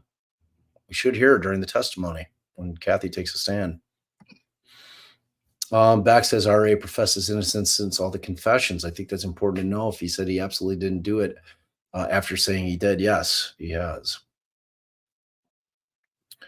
The coroner part of the corruption, I don't think so. He didn't strike me as that. I just think, like at that point, they didn't know. I think they wanted, like, it's just weird. I think it was just a shitty investigation all around. you know? Like, I just think that they just missed so much that everybody was left scrambling. Kernoodles, did RA not say during his interrogation that he took his Ford 500 to the trails, not the Focus? He said he wasn't sure. He said he couldn't recall, like at the later one, like way like in the when they in the 2022 interrogations when they finally talked to him, like it was 7 years later or 5 years later. He's like, I don't know. He's like, I might have taken either. I mean, Kathy drove she was the one who drove, the Focus because it's the nicer car. He wanted her to have the nicer car. So he took the 500 most of the time, and unless he was going out of town, like to Lafayette or something. See, Vicky Stone, why are they suppressing so much info? $1 million question. Wish I could tell you. It depends on at the end of the day, what matters is the jury going to be thinking the same thing. Like, why are they hiding the ball so much? I would think so. Susan, can't the defense drive a van down the access road and take pics? Susan, such a great question. I've been screaming about that. I'm like, they should renew the jury view, and they need to get a van on that access road. I sure would like to see it. Why wasn't the defense allowed to finish questioning Weber on his alleged alibi? They asked him today. They got to it today. They recalled him, Momo, and he answered the way he answered. $20 for the yellow legal pad fund. Appreciate you. I need it. I'm burning through them. Allie got me I've moved on to these guys now. These are pretty nice though. It's got I can flip this top part. Gives me a nice little desk thing to kind of write on. So it's pretty good. Thank you, Pammy. Always. So don't B8. Oh, be hating. Okay. That was like reading a license plate. Could they have been at the beginning of the bridge, and was it inverted? Lana was just wondering this. Anything's possible. Anything is possible. But it seems like they would have come in from the trails. That's where they were dropped off. Were they not able to show anything to show the van was mentioned a bunch? Not really. Baldwin tried to bring some stuff in. He had a bunch of printouts from a bunch of research that was done over the weekend regarding all the stuff that was posted on socials, and he tried. She didn't let him get it in. Miss Smith, did police interviewed Brittany prior to RA's interrogation? In my opinion, it is important the jury hear that the police might have reviewed his medical records, especially if law enforcement thinks he's susceptible. I don't think that they read. I don't think that they read that. And I know Brittany talked to them one time, and it was either that day, the 26th, or the 13th. It was one of those 2 days, and that was the only time they ever talked to Brittany. Miss Forensic, let's see. Has anyone scrubbed the message boards on all the podcasts she followed for her comments? Yes, that's definitely been done. Huge Allie fan. Hopefully Allie saw that. And thank you so much for the $20 hollow. Cat's Pajamas, $30 Canadian. Thank you so much. Just a thank you for your reporting and insights. Thank you so much, Cats. Appreciate you. We've got Evan Maurer. Can the defense mention the groups she joined in closing? I think so. Defense Diaries, or are you just speaking in hyperbole? Now, I think I don't see why not, unless it doesn't get into evidence. So if they don't bring it into evidence, then they can't bring it up in closing. So the question is at this point, because they brought in the group, they brought in the suggestions of podcasts to listen to that she posted on Facebook, that got in. But in terms of the groups she joined and the dates, they did not get that in. So, so they got the question out about the sus. So they kind of got it out, but it's like that can unring a bell thing. How can you dismiss the FBI? It's a great question. It's inexplicable. Kristen with the C question: how did the white van theory originate? From his alleged confession to Walla. That's how it originated. They literally pivoted to that in the middle of their case in chief. The state did, like, no question about it. And Baldwin knew they were going to do it. He called it in openings. Wendy Kirby, why did they ask if there's a digital footprint of the ATM service? It's a good question. I mean, they came close. They asked about the if there were cameras on the machines. So that was as close as they got. For the nicotine pouch fund. Thank you, Pammy. I'm trying to quit these things. They're hard. It's my last vice. I do have a question. The branches they found at the crime scene, were they cut or broken? And it appeared that there were a couple of them were cut, which was why that was significant with that limb in his garage. Blustery Breeze, $5 holla. Good walk of the whole other side of Bridges' houses. Who's your cold case called? Delphi murders. Walk from the cemetery. You can see the red bridge all. Thank you. Thank you for that $5 holla. Courtney Barnett. Wait, so they check his property on February 13th. You mean talking about the Allen's property? Yeah, they did. Did they lose BW's interview recordings? Is that supposed to be, who is BW? Give me that if you're still here, Purple. If it's Brad Holder, they lost Brad Holders for sure. If that's Patrick Westfall, I think so. I don't know if he was called in as early as Holder was. He was called in early, though. For Relaxing Mushrooms Fund. All right. I love that. Thank you, Pammy. Linda Smith, chloroform possibly used. I don't know if that would show up in the blood work. I don't know. I mean, I can't say it wasn't. I mean, no one brought it up. State didn't even suggest it as a possibility. It would have been objected to as to speculation. Can the defense call the FBI to the stand? They tried. They tried to call Pohl, but they had to call him via Zoom, and she denied it. Delphi After Dark, walk across the Mona to the end. All right. I'll ask Rick. I'll ask him, see what he says. Thank you for that $2 holla. Vicky, in my opinion, local cops know who actually this, I'm assuming you mean who the actual perpetrator is. It seems like the FBI was about to find out the truth, but who are they protecting and why? It kind of lends that question, right? It's weird. Oh, BW, Brad Weber. No. So, okay, now I'm with you, Purple. Now I put it together. No.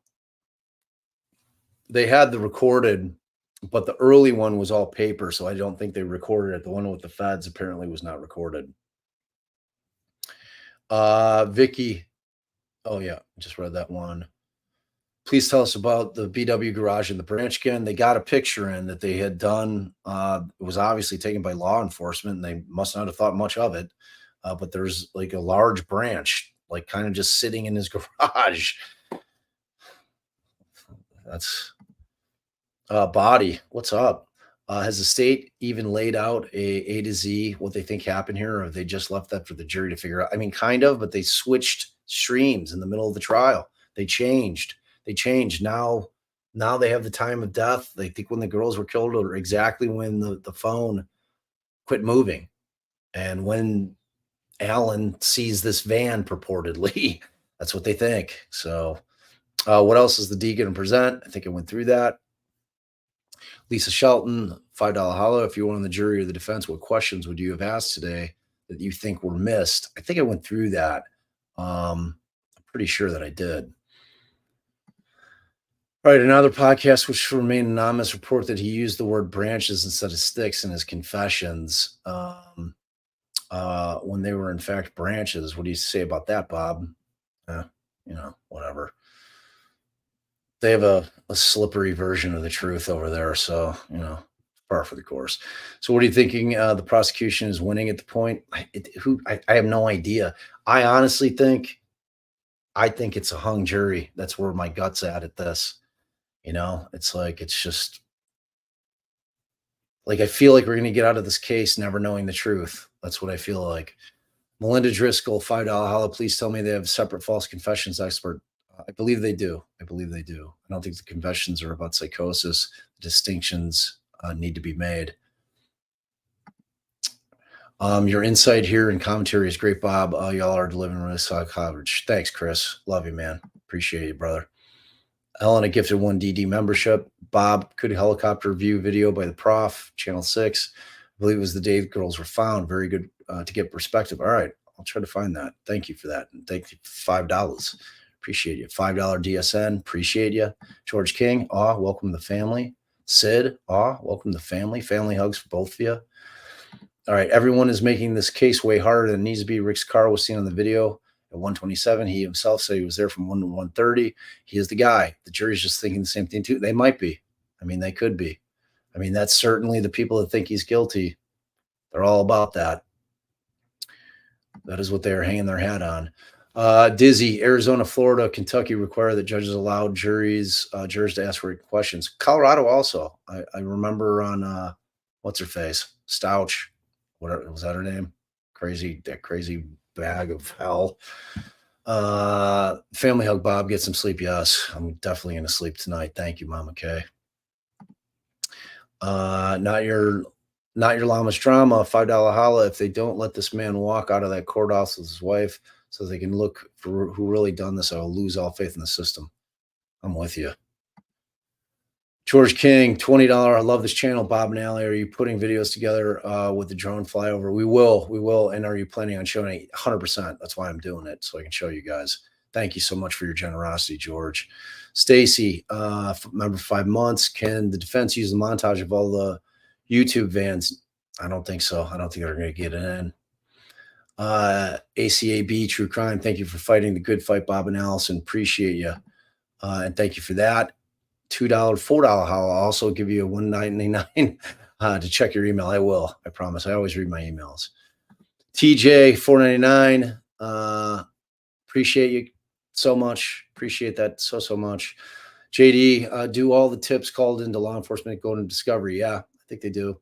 I.e. the white van. Appreciate you both. You guys are amazing. Thank you so much for all that support. Let me check. See if I got any Venmos that I need to shout out. Okay. All right. Okay. Yeah, I got a few Venmos. Jolene came through again. Always. It was great seeing you in line today doing God's work out there. I see this is in my clients all the time, whether a narcissist, family, marriage, work, or the other system, the insecure. Appreciate you, Jolene. Kate came in with a $25 Venmo. Thank you for the Delphi coverage. Thank you so much. And then Megan P, always given $25. Thank you for Allie and you for all you do. Appreciate you so much. All right, you guys. Wait, let me check it. I thought I saw maybe a Cash App too.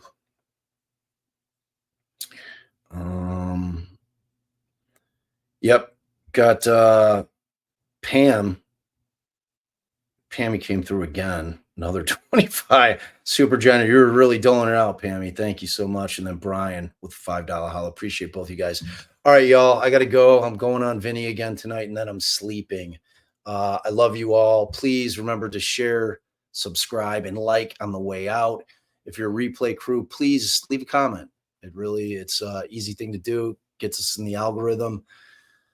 Really want to get the show. You guys are helping us grow. We're so appreciative. We love you all because without y'all, I'm just an old man talking about a lot of cases. Talk to you tomorrow.